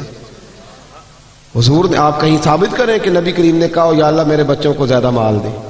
حضور نے تو کہا اللہ ضرورت کے مطابق دے، ضرورت کے مطابق۔ کتنے لوگ بیٹھے ہیں مجمع میں اور سب کا دعویٰ ہے کہ ہم بڑے غریب ہیں، بڑے مجبور ہیں، لیکن کسی کی بیٹی بھی اتنا کام نہیں کرتی کہ ہاتھوں پہ چھالے پڑ جائے، پر میرے مصطفیٰ کی بیٹی نے اتنا کام کیا ہے۔ سیدہ فاطمہ کے بارے میں صحیح بخاری میں ہے کہ حاضر ہو کے چھالے دکھائے، یا رسول اللہ کام کر کر کے چھالے پڑ گئے، اگر ایک غلام مل جائے تو کام کاج میں ہاتھ، یہ بھی حضور کا میلاد ہے، اسے بھی ذرا سمجھو۔ ہم نے تو اپنے بچوں کو شہزادے بنا دیا ہے، وہ تو کوئی تنکا بھی اٹھانے کو تیار نہیں، لیکن محبوب کی وہ شہزادی جو شہزادی کونین ہے اور جنت کی عورتوں کی سردار ہے، میرے رسول پاک کی صاحبزادی نے آ کے کہا حضور چھالے پڑ گئے، کوئی غلام مل جاتا تو کام کاج میں ہاتھ بٹاتا، تو مصطفیٰ کریم نے جب چھالے دیکھ کے بیٹی کے تو آنکھوں میں آنسو آ گئے، اور آنسو پوچھ کے فرمایا فاطمہ تجھے ایک نسخہ نہ دوں؟ حضور حکم کریں، فرمایا 33 بار سبحان اللہ پڑھا کر، 33 بار الحمدللہ پڑھا کر، 34 بار اللہ اکبر پڑھا کر، تجھے غلام آزاد کرنے کا ثواب ملے گا، پر بیٹے چکی تو نے خود ہی پیسنی ہے، آٹا تو نے خود ہی گوندنا ہے۔ کوئی شخص بتا سکتا ہے کہ مولا علی کی جائیداد کہاں کر کے تھی؟ مدینے میں۔ حضرت علی کا جب تک نکاح نہیں ہوا تھا نا مسجد میں سویا کرتے تھے، یہاں تو حضرت علی کے نام پر لوگوں نے محلات تعمیر کر لیے ہیں نا، علی دے ملنگاں دے پیسے گنے ہی نہیں جاندے ہیں، ملنگ حضرت علی کے، غلام حضرت علی کے، اور کیا بات ہے دولتوں کی اور جناب صورتوں کی۔ حضرت علی شیر خدا کا جب نکاح ہوا تو حضرت حارثہ بن نعمان رضی اللہ تعالیٰ عنہ کا ایک مکان تھا، میری باتوں کی سمجھ آ رہی ہے آپ حضرات کو؟ تو وہ مکان عاریتاً یعنی کرائے پر نبی کریم نے لیا، اس میں سیدہ فاطمہ رہنے لگی۔ بھائیو عزت وہ ہے جو رسول پاک کی سنت میں ہے، عزت وہ ہے جو نبی پاک کے طریقے میں ہے، عزت وہ ہے جو حضور کے راستے پر چلنے میں ہے. یہ داڑھی ہے نا انسان کے چہرے پر, توجہ کرے میری طرف. نبی پاک نے فرمایا جب میرا غلام سفید داڑھی لے کے قبر میں جاتا ہے نا, دیکھو حضور کی سنت کی عزت. میرا عنوان یہ ہے کہ کی محمد سے وفا تو نے تو ہم تیرے ہیں, اور یہ جہاں چیز ہے کیا لوح و قلم. اس شعر کا مطلب پتہ کیا ہے؟ کی محمد سے وفا تو نے تو ہم, اس کا کیا مطلب ہے؟ یہ اقبال کا نا کلام ہے. پہلے انہوں نے شکوہ لکھا تھا, پھر جواب شکوہ, اور جواب شکوہ میں وہ یہ کہتے ہیں کہ یہ نا اللہ کی طرف سے مجھے الہام ہو رہا ہے, یعنی میرے دل میں باتیں آ رہی ہیں اللہ کی طرف سے. تو ان میں آخری بات گویا اقبال کہتے ہیں کہ عالم تصورات میں اللہ نے مجھ سے کہا ہے, عالم تصورات میں رب نے کہا ہے کی محمد سے وفا تو نے تو ہم تیرے. اللہ فرماتا ہے اگر محبوب کا غلام بنے گا تو پھر میں تجھ سے محبت کروں گا. یعنی وہی والی آیت جو میں نے پڑھی, یحببکم اللہ, اور فرمایا یہ جہاں چیز ہے کیا. شعر ساری زندگی سنتے ہیں نا, سمجھتے نہیں نا جی. لوح و قلم, قلم سے نصیب لکھے جاتے ہیں, قلم سے لوح محفوظ پر نصیب لکھے جاتے ہیں. تو اللہ فرماتے ہیں اگر نبی پاک سے وفا کرو گے نا تو نصیب نہیں لکھوں گا, قلم ہی تمہیں دے دوں گا, جس طرح کا دل کرے اپنا نصیب لکھ لینا. لوح و قلم, میں تجھے قلم دے دوں گا نا تو اپنی مرضی سے لکھ لینا, تو لکھ لینا, رب تجھے عطا کر دے گا. یحببکم اللہ, اللہ خود تم سے محبت فرمائے گا, اللہ تم سے محبت کرے گا. یہ جو سفید داڑھی والا مومن قبر میں جاتا ہے نا تو ترمذی کی حدیث ہے. نبی کریم نے فرمایا جب سفید داڑھی والا مومن قبر میں جاتا ہے تو اللہ فرشتوں سے فرماتا ہے اسے عذاب نہ دینا. یا اللہ کیوں؟ فرمایا دیکھتے نہیں میرے نبی کی سنت وہ بھی سفید لے کے آ گیا. تو جب حضور کے طریقے پہ ہم چلتے ہیں, نبی پاک کے وفادار ہوتے ہیں, پھر اللہ اعزاز دیتا ہے, اللہ شان دیتا ہے. اور جن لوگوں نے نبی کریم کی غلامی کی نا انہیں بلایا نہیں گیا. یہ مت سمجھیے گا کہ ظاہری طور پر پیسے کوئی نہیں تھے تو ان کا حال ہی کوئی نہیں تھا. توجہ ہے نا میری بات پر؟ جن لوگوں نے پہلے قربانیاں دی نا, پہلے حضرت سیدہ خدیجہ الکبریٰ رضی اللہ تعالی عنہ. میں نا بڑی سادی سادی باتیں کرنے کا قائل ہوں, مجھے تو یہی نہیں سمجھ آئی کہ آپ نے میرا انتخاب کیسے کر لیا. میں آپ کے پرانے خطباء کے اشتہار پہ نام دیکھ رہا تھا تو میں کہہ رہا تھا کہ وہ کہاں اور میں کہاں. اتنے پرجوش تقریریں سننے کے بعد آپ نے اتنا ٹھنڈا آدمی بلا لیا ہے جو نہ یہ کہہ سکتا ہے کہ ہاتھ کھڑے کرو, نہ یہ کہہ سکتا ہے کہ نعرہ لگاؤ, نہ یہ طبیعت ہے کہ سبحان اللہ کہو. یہ مزاج ہی نہیں. تو میری تو بات وہ بندے سمجھتے ہیں جو بالکل بیچارے چپ کر کے مجھے دیکھتے رہے اور میں انہیں دیکھتا رہوں. مجھے تو ان کی سمجھ آتی ہے. باہر کیف اللہ تعالیٰ خیر کرے. کچھ خواہش ہے میری کہ میں آپ سے بات کر سکوں. میں پریشان تھا یہاں جو میں ماحول دیکھ رہا تھا نا, میں سوچ رہا تھا کہ میں کیسے بات کروں گا. اتنا سادہ آدمی, لیکن نا کچھ لوگ شعلہ بیان ہوتے ہیں, کچھ پیدل چلنے والے ہوتے ہیں. تو وہ شعلہ بیانوں میں جب کوئی پیدل چلنے والا آتا ہے تو اس بیچارے کو کئی جگہ پہ نا روڑے بھی تنگ کرتے ہیں. آپ تھوڑی سی میرے ساتھ محبت فرمائیں. میں نے لمبی بات نہیں کرنی, لیکن جتنی کرنی ہے انشاءاللہ وہ آپ کر کے جانی ہے. آج ہو گیا ہو وہ آپ کر کے جانی ہے. آپ میری بات پہ غور کریں. حضرت خدیجہ الکبریٰ نے نا نبی پاک سے بڑی محبت کی, بڑی غلامی کی. جب شہرت ہوتی ہے تو یار بڑے ہوتے ہیں, اور جب انسان غربتوں میں, پریشانیوں میں, مجبوریوں میں گھرا ہوتا ہے تو پوچھنے والا بھی کوئی نہیں ہوتا. وہ تیری آنکھ ہو یا سنگ ملامت کی چبھن, کون پہنچا ہے میرے درد کی گہرائی تک. دور شہرت میں تو یاروں نے کیا یاد بہت, ساتھ آیا نہ کوئی کوچہ رسوائی تک. اور ایک درویش ہوئے کشمیر کے میاں محمد بخش صاحب, وہ فرمایا کرتے تھے ساری عمر ہی آٹا گد ہے, لکھاں کیتے نہیں پیڑے, تو جدوں وقت آیا ہی محمد بخشا کوئی نہیں ہو بیٹھا نیڑے. غریبی کے دنوں میں لوگ قریب, کوئی بندہ نہیں قریب آتا.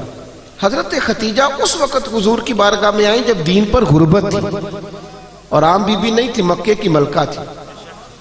ملکہ سارا زمانہ جن کی غلامی کرتا ہے, وہ حضور کی بارگاہ میں آئیں.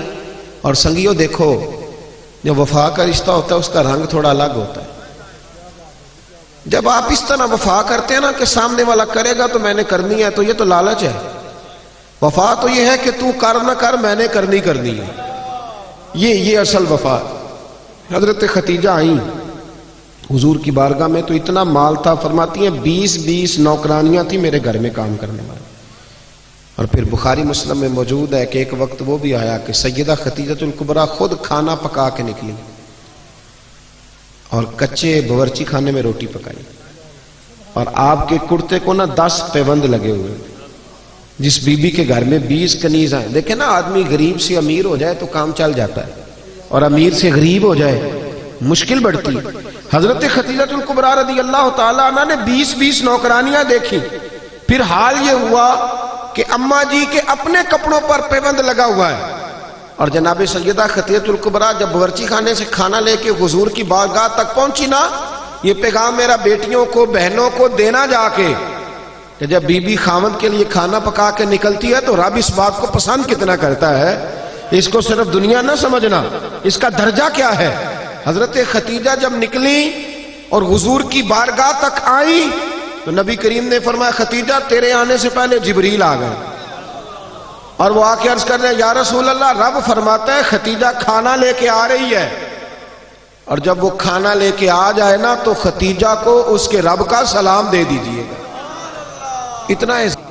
پھر حضرت خدیجہ نے وصال فرمایا، اور دکھوں کا ماحول تھا جب وہ دنیا سے گئی. حضرت عائشہ صدیقہ کہتی ہیں جس کو میں نے نبی کریم کو ہر روز یاد کرتے دیکھا نا وہ سیدہ خدیجہ تھی. ہر وقت حضور یاد کرتے، اٹھتے بیٹھتے ذکر کرتے. ایک دن اللہ کے محبوب گھر میں گوشت لائے، یہ لفظ امام یوسف صالحی نے لکھے. حضور گھر میں گوشت لائے، سیدہ عائشہ کو دیا، فرمایا عائشہ یہ گوشت پکاؤ. جناب عائشہ کہتے ہیں گوشت صاف کرنے لگی تو حضور نے فرمایا شوربہ ذرا زیادہ کرنا. میں نے کہا حضور کیوں، مہمانوں نے آنا ہے؟ تو حضور فرمانے لگے نہیں، مجھے پتا چلا مدینے میں خدیجہ کی کچھ سہیلیاں آئی ہیں، ان کو بھی تھوڑا گوشت بھیجنا ہے تو ذرا زیادہ شوربہ کرنا. جناب عائشہ صدیقہ کہتی ہیں ہمیشہ حضور ذکر کرتے تھے تو آج میں نے کہا ایک بات کر نہ دوں. کہتی ہے نظر میری نیچے تھی، میں نے کہا حضور اللہ نے آپ کو جوان اور خوبصورت بیویاں دی ہیں، وہ تو عمر میں 15 سال بڑی تھی اور حضور رنگ بھی اتنا گورا نہیں تھا، تو جوان اور خوبصورت بیویاں ملی ہیں، پر آپ تو سیدہ خدیجہ کا ذکر ہر وقت کرتے رہتے، ہر وقت. جناب عائشہ کہتی ہے میں نے جملہ کہا تو حضور خاموش ہو گئے. اب میں ڈری، میں نظر نہیں اٹھاتی کہ خدا خیر کرے. کہتی ہے اچانک میری نظر اٹھی تو میں نے دیکھا مصطفیٰ کریم کی آنکھوں میں آنسو اور جلال. فرمایا عائشہ تو سکھوں کے وقت آئی ہے، حفصہ میمونہ اور سودا یہ سکھوں کے وقت آئی ہیں. اور فرمایا عائشہ خدیجہ تو میرے دکھوں کی ساتھی تھی، اس نے تو میرے ساتھ غربتیں بتائی تھیں، لوگ مجھے روڑے مارتے تھے، پریشان کرتے تھے. میں لوگوں کا ستایا ہوا جب گھر آتا تھا نا تو اس پاک باز اور وفادار کے ایک ہاتھ میں دودھ کا پیالہ ہوتا تھا، ایک ہاتھ میں کھجوریں ہوتی تھی، کھجور کھلا کے دودھ پلا کے کہتی تھی محبوبہ غم نہ کرنا، اللہ بڑی عزتیں عطا فرمائے. یعنی کہ محمد سے وفا تو نے تو ہم تیرے ہیں، یہ جہاں چیز ہے کیا لوح و قلم. میرے بھائی یاد رکھیں دین نا ہمیشہ یہ ہمارے بعض لوگ نا پریشان ہو جاتے ہیں. اور کئی دفعہ جب میں کسی کو دیکھتا ہوں نا، میں ایک دارالعلوم کے سالانہ جلسے میں گیا تھا تو میرے ایک سنگی ہیں تو بڑے عجیب شکوے کر رہے تھے، لوگ عزت نہیں کرتے. تو میں نے کہا کوئی فرض ہے لوگ تیری عزت کریں؟ لوگ علماء کی عزت نہیں کرتے. میں نے کہا میرے خیال میں تو بہت ہی زیادہ کرتے، اور اگر کوئی نہیں بھی کرتا کسی وجہ سے تو وہ منت تھوڑی کرنی ہے کہ ہماری عزت کرو. عزت نہ مانگ کے لی جاتی ہے نہ چھین کے لی جاتی ہے. اور کچھ ضروری ہے قوم عزت کرے، عالم کی یہ عزت کم ہے کہ نبی کریم علیہ السلام نے فرمایا جب مومن طالب علم گھر سے پڑھنے کے لیے نکلتا ہے نا، ابھی نکلا ہے، پڑھا نہیں، مدرسے نہیں گیا، ابھی گھر سے نکلتا ہے، اللہ کے معصوم فرشتے اس کے پیروں کے نیچے اپنے پر بچھا دیتے ہیں. لیکن پروں کو دیکھ کے اتنے راضی نہیں نہ ہوتے، راضی تبھی ہوتے ہیں جب گلے میں نوٹوں کا ہار پڑے. یہ کوئی ضروری ہے کہ اسی چکر میں پڑے رہنا؟ آپ اس طرح بھی تو توجہ کریں نا، تھوڑا نیچے بھی جھکے. بھائی معیار دین جو ہے نا، دین جھوٹ موٹ کا بھی کوئی دین پہ عمل کرنے لگ جائے تو اس کی بھی موجیں لگ جاتی. اللہ کرے آپ کو سمجھ آئے. یہ جھوٹ موٹ کے جو لوگ ہیں وہ بھی پجاروں میں نہیں گھومتے. یہ جو اللہ خیر کرے عاشق رسول نعت خواہ ہمیں ملے ہوئے ہیں، جو عشاء پڑھ کے آتے ہیں اور فجر سے پہلے پہلے واپس چلے جاتے ہیں. کوئی پتہ نہیں کیا ماحول ہے، ساری زندگی ہو گئی حضور سے عشق کرتے پر داڑھی نصیب نہیں ہوئی. یعنی کس قسم کا عشق ہے؟ جو عشق تو ہے اور سنت نہیں رسول اللہ کی. یہ ساری زندگی بیت گئی اور نصیب نہیں ہوئی. اب تو خیر پیر بھی بہت سارے مارکیٹ میں آ گئے. مولوی صاحب کی تھوڑی سی چھوٹی ہو تو ان کے پیچھے نماز نہیں ہوتی. تو پیر کی چھوٹی ہو تو بیعت ہو جاتی ہے. لیکن ہمارا معیار ہے نا جی، مولوی صاحب کی مسجد سے چھٹی ہو جاتی ہے، پیر صاحب کو کون نکال سکتا ہے گدی نشینی؟ جرت ہے کسی کی؟ اب تو پیروں کے بچوں کو لوگ شہزادے کہنے لگے ہیں. تو میں نے کہا اس کے ابے کو بادشاہ کہا کریں پھر، کیونکہ شہزادے تو بادشاہوں کے ہوتے ہیں. عجیب معیار بن گیا نا، اس کو بدلیں. فقیری اور چیز کا نام، فقیری تو رسول اللہ کی غلامی کا نام ہے. اورنگزیب عالمگیر کے بارے میں اعلیٰ حضرت فاضل بریلوی رحمۃ اللہ لکھا ہے کہ اورنگزیب عالمگیر ایک دن بیٹھے تھے تو ایک بہروپی آ گیا، آ کے کہنے لگا بادشاہ میں روپ بدل کے دکھاؤں گا، اگر آپ مجھے نہ پہچان سکے تو میں آپ سے انعام لوں گا. اورنگزیب کہنے لگے کہ میں کوئی ایسے ویسے ہی حکمران ہوں. ہمارے پاکستان کے حکمران تو کہتے ہیں مجھے تو سویرے پتہ چلا ہے کہ ملک میں کیا ہو رہا ہے. ہندی سویرے آنکھ کھلی ہے تو پتہ چلا ہے. نہ ادھر ادھر کی تو بات کر، یہ بتا کہ قافلہ کیوں لٹا؟ مجھے راہزنوں سے غرض نہیں، تیری راہبری کا سوال ہے. کہتا جی مجھے سویرے پتہ چلا ہے. تو اتنا نابینا تھا تو تجھے آنے کی کیا ضرورت تھی؟ ہوش کرنا بھائی، اب تو حکمران ہے، تو خیال کر، معیار کو سمجھ. اورنگزیب سے بہروپیہ کہنے لگا روپ بدل کے دکھاؤں گا، اگر آپ نہ پہچان سکے تو انعام لوں گا. تو بادشاہ کہنے لگا تو زور لگا لے جتنا ہے، ایسا کوئی بہروپیہ ہے ہی نہیں جو مجھے دھوکہ دے سکے. ملا جیون کے شاگرد تھے نا اورنگزیب عالمگیر، صاحب تفسیرات احمدیہ کے. تو بادشاہ نے نا ایک دن کوئی ٹیچر بھرتی کرنے تھے، تو وہ بھی آ گیا بڑی ساری ٹوپی پہن کے، جس طرح جناح کیپ نہیں ہوتی آج کل، تو بڑی ساری ٹوپی پہن کے نا تو وہ بھی پہنچ گیا، ہاتھ میں چھڑی پکڑی ہے اور ویسٹ کو ٹچ کر بڑا اچھا تیار ہو کے آیا. بادشاہ سب ٹیچروں کے انٹرویو کر رہے تھے. جب اس کی باری آئی نا تو بادشاہ نے 10 روپے دیے. کہنے لگا یہ تیرا آنے جانے کا کرایہ ہے، میں نے تجھے پہچان لیا ہے، چل دوڑ جا. اس نے کہا بھی تو واقعی بڑا سیانا ہے. کچھ دنوں کے بعد نا بادشاہ نے کہا کہ میں نے سپاہی بھرتی کرنے، تو یہ بھی آ گیا. کو 2-3 مہینے کے بعد مونچھیں ذرا بڑی کر لی اور بال تھوڑے بڑھا لیے، سمجھ لے کوئی اینک وینک لگا لی، روح بدل کے آیا. بادشاہ کے سامنے بہت سارے لوگ کھڑے ہوئے. جب اس کی باری آئی تو بادشاہ نے 10 روپے دیے. کہا میاں جا کوئی اور چکر چلا کے آ. بادشاہ جب سفر پہ جایا کرتے تو فقیر آیا کرتے تھے مانگنے والے. 2-4 مہینے کے بعد بادشاہ نکلا سیر کے لیے جانا تھا تو فقیر آ گئے. اس نے بھی نا منہ پہ سیاہی مال لی، کپڑے پھاڑ لیے، ہاتھوں میں کاسا لے لیا. بادشاہ نے باقیوں کو 5-5 دیے، اس کی باری آئی تو 10 دیے. کہا میاں یہ تیرا کرایہ آنے جانے کا، میں نے تجھے پہچان لی. اعلیٰ حضرت رحمت اللہ لکھا ہے اس کو. 2 سال بیت گئے بہروپیے کو روپ بدلتے، لیکن جب بھی وہ روپ بدل کے آتا بادشاہ پہچان لیتا. ایک دن بادشاہ جہاد کے لیے جا رہا تھا ہندوؤں کے ساتھ، ایک ریاست سے ٹکرانا تھا. ہزاروں کا لشکر اس کے ساتھ فوج کا. گرمی بڑی سخت تھی. بادشاہ ایک گلی سے گزر رہا تھا، ایک روڈ سے گزر رہا تھا. اس نے دیکھا کہ ایک بہت پہاڑی ہے، اوپر لوگ چڑھ بھی رہے ہیں اتر بھی رہے. اس کے دل میں خیال آیا کہ ادھر کیا ہے. ایک آدمی سے پوچھا یہاں کیا ہے. اس نے کہا جی وہاں نا اوپر ایک درویش بابا بیٹھا ہے، لوگ اس سے دم کراتے ہیں، دعا کراتے ہیں، اللہ اللہ کراتے ہیں، نیک آدمی ہے. تو پرانے سارے لوگ اللہ والوں کو ماننے والے ہوتے. بادشاہ کہنے لگا میں بھی اچھے کام جا رہا ہوں، چلو میں بھی دعا کرا رہا ہوں. اب بادشاہ لوگ نازک مزاج ہوتے ہیں، آپ کو پتہ ہے. بڑی مشکل سے پہاڑی پہ چڑھا، اوپر گیا تو لائن لگی ہوئی تھی. کہا میں اورنگزیب. اس نے کہا جی ہمارا بابا امیر غریب کا فرق نہیں کرتا، ملنا ہے تو لائن میں لگ جاؤ. اورنگزیب لائن میں لگ گیا. 50 آدمی تھے، تھک گیا، دھوپ بڑی سخت تھی. نمبر آیا، اتحیات کی حالت میں بابا جی کے پاس بیٹھا، ہاتھ چومے. کہا حضور میں جہاد کے لیے جا رہا ہوں. بابا جی نے دعا کی، اچھا جبہ پہنا ہے، داڑھی رکھی ہے، پگڑی باندھی، دعا کی، نصیحتیں فرمائی. اور پھر فرمایا آخر پہ کہ اگر تو جیت گیا تو تکبر نہ کرنا، ہار گیا تو مایوس نہ ہونا.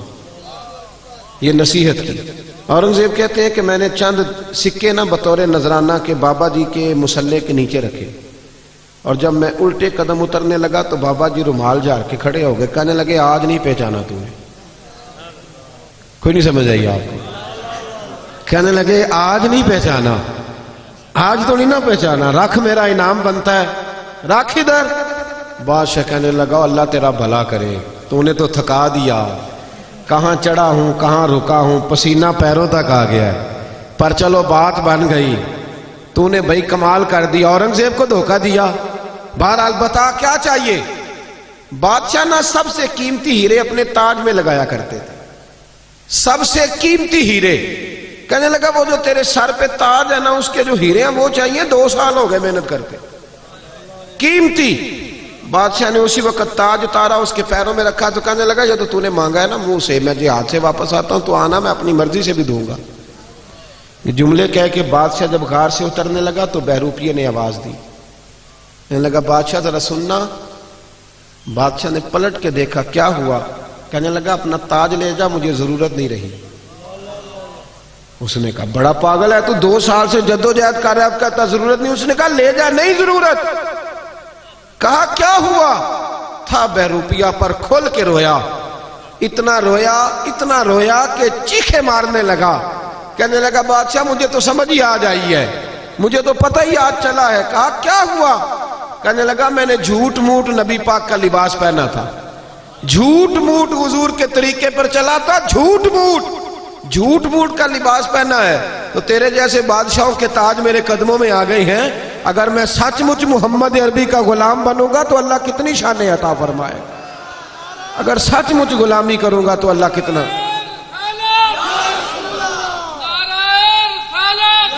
بھائی یہاں تو جنہوں نے جھوٹ موٹ نام لیے ان کی موجیں لگ گئی، تو جو سچ مچ کریں گے بتائیے اللہ کتنی شانیں عطا فرمائے. اپنا معیار نہ بدلے کبھی بھی معیار. ہمارا معیار بڑا عجیب ہو گیا ہے، بڑا عجیب معیار ہے. یعنی عجیب رنگ ہے نا ہمارا کہ خوشی کا موقع ہوا تو شیطان کو دعوت دے لی، بیٹے کی شادی ہوئی تو جرانہ شیطان سے، ڈھول ڈھمکا شور شرابہ. اور جب کوئی مر گیا پھر اللہ رسول سے دوستی، پھر ختم شریف، رب رسول سے دکھوں کا رشتہ. جب تجھے شوق آئے اور تیرے اوپر نعمت ہو تو پھر تو غیروں کو دعوت دے.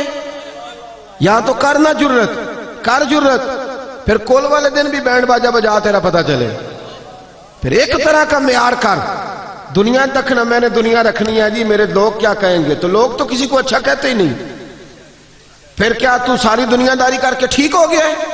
صحابہ نے کوئی معیار نہیں بنایا، انہیں پتا تھا کہ مصطفیٰ سے وفا کریں گے تو بچیں گے، رسول اللہ کی غلامی کریں گے تو اس غلامی. حضرت سلمان فارسی آپ جانتے ہیں کہ انہوں نے پہلے بہت بڑے رئیس کے بیٹے تھے، پھر حضور کی تلاش میں نکلے تو کہاں رکے، کہاں گزرے، کہاں پہنچے. غلام بن کے مکے اور مدینے میں وقت گزارا، یہودی کے باغ میں مزدوری بھی کی، اور پھر اللہ نے ایسا انعام دیا کہ حضرت عمر کے زمانے میں ایک صوبے کے گورنر بھی بنا دیے گئے، صوبے کے گورنر بنا دیے گئے. حضرت سلمان فارسی رضی اللہ تعالیٰ عنہ جب گورنر تھے تو کئی ملکوں کے وزیر سفیر آپ سے ملنے آئے. یہاں تو میں نے عجیب رنگ دیکھا ہے، ہمارا نعت خاں بھی ولیمے والے دن وہ کنگھی کر لیتا ہے الٹی سیدھی، اب اس کا عشق بھی محفل پہ رہتا ہے، اللہ ماشاءاللہ. اور میں نے دیکھا ہے کہ جب دنیا داروں کی محفل ہوتی ہے تو بہت سارے دیندانوں کے رنگ بھی بدلے ہوئے ہوتے ہیں، یعنی ٹوپیاں، امامیں، دستاریں، یہ ساری چیزیں صرف نا اب اس طرح ہے جس طرح کوئی لباس پہن لو تو آ جاؤ، بعد میں چھٹی. یہ تو معیار مسلمان کا نہیں نا. رسول اللہ کا غلام تو ہر جگہ رسول اللہ کا غلام ہی ہوتا ہے. یہ تو نہیں نا کہ یہاں وہ نبی پاک کا غلام ہے اور جب شادی میں جائے گا تو پھر کس کا ہے جی؟ یہ تو دو رنگی چھوڑ کے یک رنگ ہو جا، سراسر موم ہو جا یا سنگ ہو جا. حضرت سلمان فارسی بیٹھے تھے. آپ کو پتا ہے جب نیا نیا لوگوں کے پاس پیسے آتا ہے نا تو پھر ان کے حالات بدل جاتے ہیں. پھر بچے بھی کہتے ہیں ابا جی اب دور بدل گئے، اب دور میں ایک شادی میں جا رہا تھا تو میرے آگے آگے باپ بیٹا چل رہے تھے، تو بچہ اپنے ابا جی سے کہتا ہے ابا جی اتھے ان جا کے نا تو میٹھے چولاں تے سالن پا کے نہ کھایا جی. میرا پیار تھا اس بچے سے تو میں نے اس کو روکا، میں نے کہا بیٹے اصل میں نا تیرے ابے نے سیانا ہونا تھا پر تو ذرا دیر سے پیدا ہوا ہے، اگر ابا جی سے پہلے آ جاتا تو تیرا ابا سیانا ہو جاتا، اب تو آیا دیر سے. تو اب بھی اس کو سمجھا تو کہنے لگا جی آپ تو ناراض ہو گئے. تو میں نے کہا وہ خیال کرو، والد کے ساتھ بھی کوئی اس طرح بات کرتا ہے، والد کو بھی کوئی اس طرح کے ساتھ لفظوں کے ساتھ یاد کرتا ہے کہ آپ سیانے ہی نہیں. یعنی ماں باپ کو بھی یہ کہا جا سکتا ہے. جو وقت کا محدث ہوتا ہے نا، محدث، اور جو امام وقت ہوتا ہے اس کی ماں ان پڑھ بھی ہو تو محدث کی جنت بھی ماں کے قدموں کے نیچے ہی ہے. یہ کوئی معیار نہیں.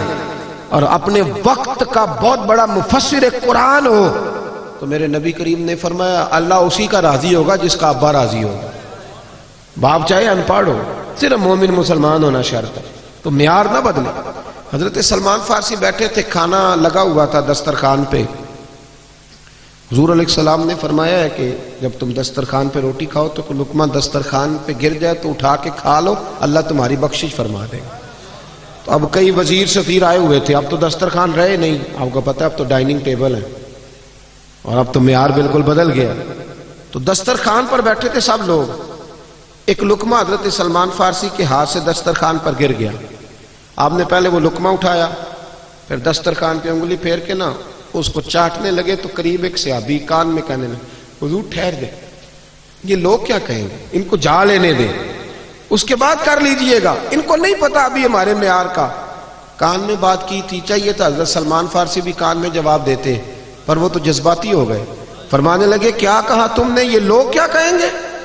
فرمایا ان 4 دنیا داروں کے لیے میں اپنے نبی کا طریقہ چھوڑ دوں، ان 4 دنیا داروں کے لیے رسول اللہ کا طریقہ چھوڑ دوں؟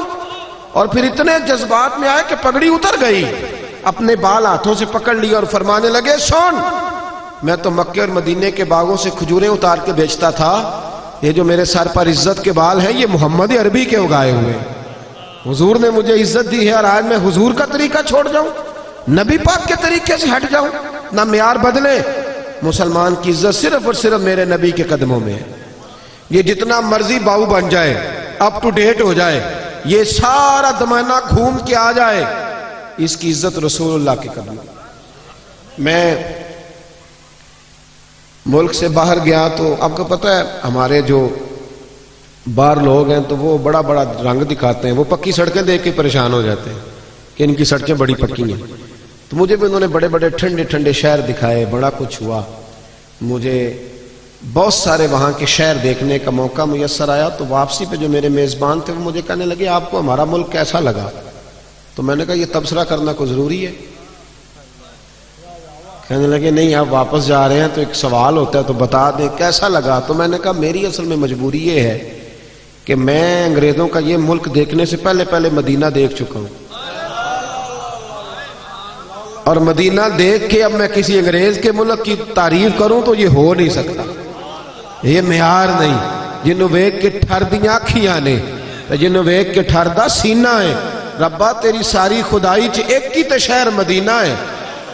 یہ کیا معیار ہوا کہ وہاں کھڑے ہو کے وہاں سمجھ کر مدینہ منورہ میں حضور کے مواجہ پہ حاضری دے کے باہر نکلا تو میرے شہر کے ایک بہت بڑے سیاسی آدمی تھے، مجھے مل گئے، پیر صاحب السلام علیکم۔ وعلیکم السلام۔ تو کہنے لگے آپ بڑی گھٹن والی زندگی گزار رہے ہیں، کسی بڑے آدمی کے پاس نہیں جاتے، تو آپ کو لے نہ جائیں ذرا اسلام آباد کی؟ تو میں نے کہا جی مجھے بھی آپ کی بھی کوئی سمجھ نہیں آئی کہ جس بندے کو سب سے بڑی بارگاہ میں کھڑے ہونے کا موقع مل جائے پھر وہ چھوٹا ہی ہے نا کہ چھوٹے چھوٹے لوگوں کے پاس جا کے منتیں کرتا پھرے۔ کہنے لگے کیا مطلب؟ میں نے کہا مجھے تو حضور نے اپنے مواجہ اقدس پہ کھڑا کر لیا ہے، اب میں وڈیروں کے سامنے جاؤں، اب میں دنیا داروں کے سامنے جاؤں، اب میں ان کی طرف دیکھوں؟ یہ معیار نہیں مسلمان کا، خوددار بن کے جئیں گے، اس لیے کہ ہماری عزت نہ دولت سے نہ شہرت سے، عزت تو رسول اللہ کے قدموں سے۔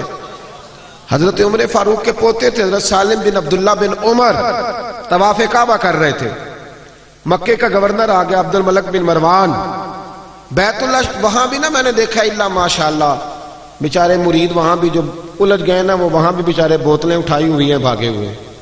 میرا بھی ایک مرید ہے بڑی دور رہتا ہے مکے سے، مجھے فون کیا، کہنے لگا پیر صاحب ناراض نہ ہونا میں بڑی دور ہوں آ نہیں سکتا۔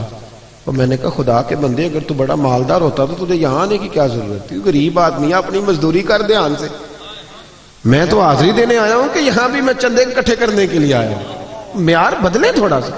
یہ جو رشتہ دار جاتے ہیں وہاں جا کے ان کی بھی خواہش ہوتی ہے کہ سارے رشتہ دار آ جائیں، ماں بدولت حاضر ہوئے، وہ بھائی وہ مزدوری کرنے گیا ہے، اس کا خیال کرے تھوڑا۔ معیار بدلے، خودداری میں عزت ہے۔ یہ جو لوگ سہارے ڈھونڈتے پھرتے ہیں نا کہ میری پھپھی مہربان ہو جائے امریکہ والی تو میں بچ جاؤں گا، اور میرا ماموں لندن والا نظر کرم کرے تو میں بچ جاؤں گا، کوئی سیاست دان رہے، بزدل لوگ ہیں، یہ کمزور ہیں، چھوٹے دل کے ہیں۔ جو تگڑے لوگ ہوتے ہیں وہ سہارے ڈھونڈا نہیں کرتے، وہ سہارا بنا کرتے ہیں۔ جو باوقار لوگ ہوتے ہیں، حضرت سالم بن عبداللہ طواف کعبہ کر رہے تھے، تو آپ کو پتہ ہے جب 7 چکر پورے ہوتے ہیں تو بندہ بیت اللہ کے سامنے ہوتا ہے، تو کعبہ شریف کے بالکل سامنے کھڑے تھے تو خلیفہ آ گیا، آگے کہنے لگا السلام علیکم، فرمایا وعلیکم السلام، کہنے لگا جی میں مکے کا گورنر ہوں، کو حکم ہو تو بتائیے گا۔ تو حضرت سالم بن عبداللہ فرمانے لگے تو بڑا ہی بیوقوف ہے بھائی، کس نے تجھے گورنر بنا دیا؟ کہنے لگا حضور کیا ہوا؟ فرمایا بڑا پاگل ہے تو۔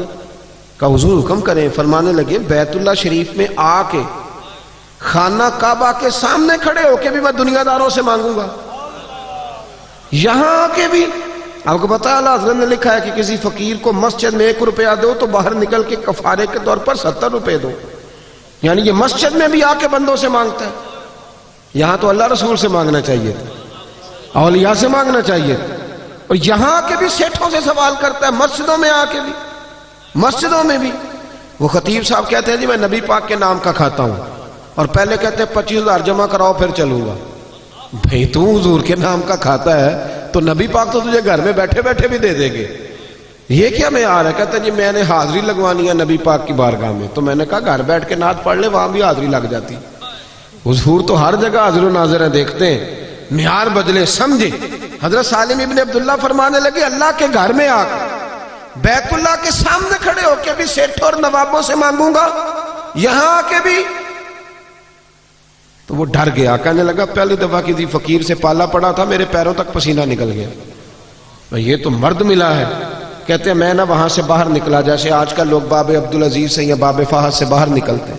کہتے ہیں میں باہر نکلا تو حضرت سالم بن عبداللہ بھی باہر آئے، تو میں نے کہا حضور اب تو بیت اللہ نہیں، اب تو باہر آ گئے مسجد الحرام سے، اب بھی کوئی حکم ہو تو بتا دیں۔ فرماتے ہیں مسکرانے لگے، کہنے لگے اگر تو نہیں جان چھوڑتا تو چل بتا تجھ سے دین مانگوں کہ دنیا مانگوں؟ کیا مانگوں، دین کے دنیا؟ کہنے لگا حضور میں تو دنیا دار ہوں، دنیا ہی دے سکتا ہوں، دیندار تو آپ ہیں۔ جناب سالم بن عبداللہ مسکرائے اور اس کے کندھے پر تھپکی دی، فرمانے لگے جا پھر اپنا کام کر، دنیا تو میں نے اس سے کبھی نہیں مانگی جس نے دنیا بنائی ہے، اس سے کبھی سوال دنیا کا نہیں کیا، اس سے بھی اس کے محبوب کی غلامی مانگی، جا اپنا کام کر، تجھ سے میں دنیا مانگوں گا تو مجھے دنیا دے گا، جا اپنا کام کر۔ خودداری جو ہوتی ہے نا، خودداری، وہ ایک شاعر بیٹھا تھا تو کوئی آدمی اس کے 5 روپے ہاتھ میں تھما گیا، بیچارہ کو پتہ ہے کئی شاعروں کی حالت بھی طرز کھانے والی ہوتی، لیکن بندہ بڑا قیمتی تھا، کوئی 5 روپے تھما گیا اس کے ہاتھ میں، لیکن اس نے ایک شعر کہا مجھے تو اتنا پسند آ گیا کہ کئی انقلاب برپا کر دیتے ہیں نا جملے، انقلاب برپا کر گیا۔ وہ 5 روپے کو شیٹ پکڑا گیا تو اس نے آواز ادھر آ بھائی ادھر آ، وہ بندہ واپس آیا تو اس نے کہا یہ 5 روپے کیوں دیے؟ کہنے لگے تو غریب ہے تجھے ضرورت ہوگی، تو وہ کہنے لگا ضرورت ہوگی تو میں اللہ سے مانگوں گا، اللہ کے رسول سے مانگوں گا، اپنے مرشد سے مانگوں گا، سیٹھوں نوابوں سے مانگوں۔ اٹھا اور شعر کہا تو قلم توڑ دیے، کہنے لگا یہ آرزوئے کرم اور میں آپ سے کروں، یہ آرزوئے کرم اور میں آپ سے کروں، یہ بھیک اس کو دیجئے جس کا خدا نہ ہو، یہ بھیک اس کو دیجئے جس کا خدا نہ ہو، میں تو خدا والا ہوں اور محمد مصطفیٰ والا ہوں، مجھے تو بڑا کچھ ملتا ہے، یہ لے جاؤ۔ کسی اور گردن کو جھکا دیتا ہے خیرات کا پتھر، جہاں میں مانگنے والوں کے سر کبھی اونچے نہیں ہوتے۔ پرانے بادشاہ جو ہوتے تھے نا، ان کو بڑا شوق ہوتا تھا تعریفیں کرانے کا، ان کو بڑا شوق ہوتا تھا، اور ان کو میں بس مضمون سمیٹنے کی طرف آ رہا ہوں، بات سمیٹ رہا ہوں۔ یہ بڑا شوق ہوتا تھا بادشاہوں کا تعریفیں کرانے کا، آج بھی آپ کو پتہ نا بڑا شوق ہوتا ہے۔ یہ ہمارے سٹیجوں پہ بھی یہ حال ہوتا ہے کہ جس کی ڈیوٹی ہوتی ہے اعلان کرنے کی، وہ ایسے ایسے لقب کہہ دیتا ہے کہ وہ جس کے لیے کہہ رہا ہوتا ہے وہ بھی سوچتا ہے کہ اس کا ترجمہ کیا ہے جو اس نے کہہ دیا ہے، یعنی اس کا معنی کیا تھا، پر ڈیوٹی لگی ہوئی ہے کہہ دیتے ہیں، یعنی لقب کے بیچ میں بندہ ڈھونڈنا مشکل ہو جاتا ہے کیا کچھ کہہ گیا ہے۔ اور اگر اس سے پوچھیں کہ تجھے پتہ ہے تو کہتا ہے نہیں میں اشتہار تو پڑھے ایسے۔ جی فلسفہ ہے بھئی، آپ سادی سی بات کریں، لوگوں کو کیا پتا بیچاروں کو کہ یہ خطیب پاکستان کا ترجمہ کیا ہے اور مقرر ذی شان کا معنی کہاں سے ڈھونڈنا ہے۔ سادہ سا نام لکھیں۔ میں تو منت کرتا رہتا ہوں دوستوں کی کہ اشتہاروں پہ تصویریں بھی نہ لگایا کرو، کوئی ضرورت نہیں ہے اس کی۔ اللہ تعالیٰ توفیق دینے والا ہے، حسن ہمیشہ سادگی میں ہوتا ہے۔ یہ جو ریاکاری ہوتی ہے یہ تو اداکاری ہوتی ہے، تو اداکاری آپ کتنی دیر کریں گے؟ اداکاری کر کے بندہ تھک جاتا ہے۔ نارمل زندگی میں مزہ ہے، ان چکروں میں نہ پڑے، اس سے باہر آئیں۔ جو نارمل زندگی ہے اس میں رہے سادے. ہمارے بزرگوں نے کوئی ملمہ سازی نہیں کی پر اللہ نے انہیں بڑی شانیں عطا فرمائی. آپ سارے اکابرین کو دیکھ لیں. فرزق شاعر گزرا ہے اہل عرب کا, تو وہ بڑے زبردست قصیدے لکھتا تھا, بڑے زبردست قصیدے لکھتا تھا, تو بادشاہ اسے انعام دیتے تھے. آج بھی آپ یقین کریں بڑے انعام ملتے ہیں قصیدے, جو قصیدے اچھے پڑھے اس کو وزارت اچھی ملتی ہے, پتہ ہے نا آپ کو. جو اچھے قصیدے پڑھنے والا ہو نا, اچھے بوٹ پالش کرے, وہ اچھا وزیر بنتا ہے. باقی جو قصیدے نہیں پڑھے گا پیچھے رہ جائے گا. تو درباری لوگوں کو ہمیشہ لوگوں نے نوازا, تو بڑے قصیدے پڑھتا تھا. عبد الملک بن مروان کہتے ہیں میں طواف کعبہ کے لیے جب حاضر ہوا نا, تو میں طواف کر رہا تھا, تو میرے بالکل پیچھے نا حضرت امام زین العابدین بھی آ گئے. جب امام زین العابدین آئے تو لوگوں نے رستہ چھوڑ دیا. کچھ عزتیں خدائی ہوتی ہیں نا, لوگوں نے رستہ چھوڑا. تو خلیفہ کو بڑا برا لگا کہ مجھے میرے لیے چھوڑا نہیں, امام کے لیے چھوڑا ہے, پر تیری نسل پاک میں ہے بچہ بچہ نور کا, تو ہے عین نور تیرا سب گھرانہ. تو وہ نا فوری طور پہ فرزق سے کہنے لگا کہ یہ ان لوگوں کو میں پوچھ لوں گا, یہ انہوں نے زین العابدین کو رستہ چھوڑا, میرے لیے نہیں چھوڑا. تو شاعر کہنے لگا, تیز آدمی تھا, کہنے لگا بادشاہ ان کو تو پوچھ لے گا تو وہ ذرا حجر اسود کی طرف بھی دیکھ, جدھر جدھر امام زین العابدین گھومتے ہیں وہ بھی ادھر ہی گھومتا جاتا ہے. حضور کی اولاد کا تو وہ بھی ادب کر رہا ہے, اور تو کہتا پوچھ لوں گا. تو وہیں کھڑے کھڑے نا اس نے 100 شعر کہہ دیا امام زین العابدین کی شان. بڑا زبردست شاعر تھا نا, جو فی البدی اہل زبان لوگ ہوتے ہیں وہ کمال کر دیتے ہیں. قصیدہ کا تو 100 شعر وہیں پہ, تھوڑی کی دیر میں اس نے اتنے شعر کہہ دیے. بادشاہ کو برا لگا, اس نے بعد میں کوئی بہانہ بنایا. اپنے مخالفین پہ تو پرچے بندہ کٹوا ہی لیتا ہے نا بعد میں اقتدار میں آ جائے. اس نے پھر نا بہانہ بنایا, اور یہ سارے ایسے کرتے رہے ہیں. جن پر آج پرچے ہیں یہ کل کسی اور پر پرچے کٹاتے تھے.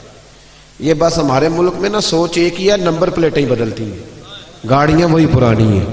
اس کی نمبر پلیٹ اتار کے اس کو لگا دو, اس کی اس کو لگا دو, باقی بیچ میں انجن وہی پرانے ہیں سارے. تو انجن پرانے سے کام نہیں چلتا, گاڑی نہیں ہو تو پھر ہی انجن نیا لگے تو گزارا ہوتا ہے. بہرحال یہ عنوان نہیں, ورنہ اس پر بات کرتا, بات ختم کرنا چاہ رہا ہوں. جب قصیدہ لکھا نا تو فارغ ہوئے نا, تو بادشاہ نے پکڑ کے, گورنر نے حضرت امام زین العابدین کی شان لکھنے کے جرم میں شاعر کو نا جیل میں ڈال دیا. امام زین العابدین کو پتا چلا تو آپ نے 500 دینار جیل میں بھیجے, فرمایا میری وجہ سے تجھے جیل ہوئی ہے. تو اس نے بھی پھر کمال کر دی, جواب لکھا, کہنے لگا حضور ساری زندگی جو قصیدے لکھے ہیں نا وہ دولت کے لیے لکھے, اور اللہ کی عزت کی قسم آپ کا جو قصیدہ لکھا ہے وہ محمد عربی کی رضا کے لیے لکھا ہے, یہ پیسوں کے لیے نہیں لکھا. یہ پیسے واپس رکھ لیں, اس لیے کہ اگر میں مصطفیٰ سے وفا کروں گا نا تو پھر رب میرا مجھ سے بڑی ہی محبت فرمائے گا. کی محمد سے وفا تو نے تو ہم تیرے, یہ جہاں چیز ہے کیا لوح و قلم تیرے. اللہ تبارک و تعالی سمجھنے کی, عمل کرنے کی, دین کی طرف لوٹ آنے کی توفیق عطا فرمائے. آخر دعوانا الحمدللہ رب العالمین.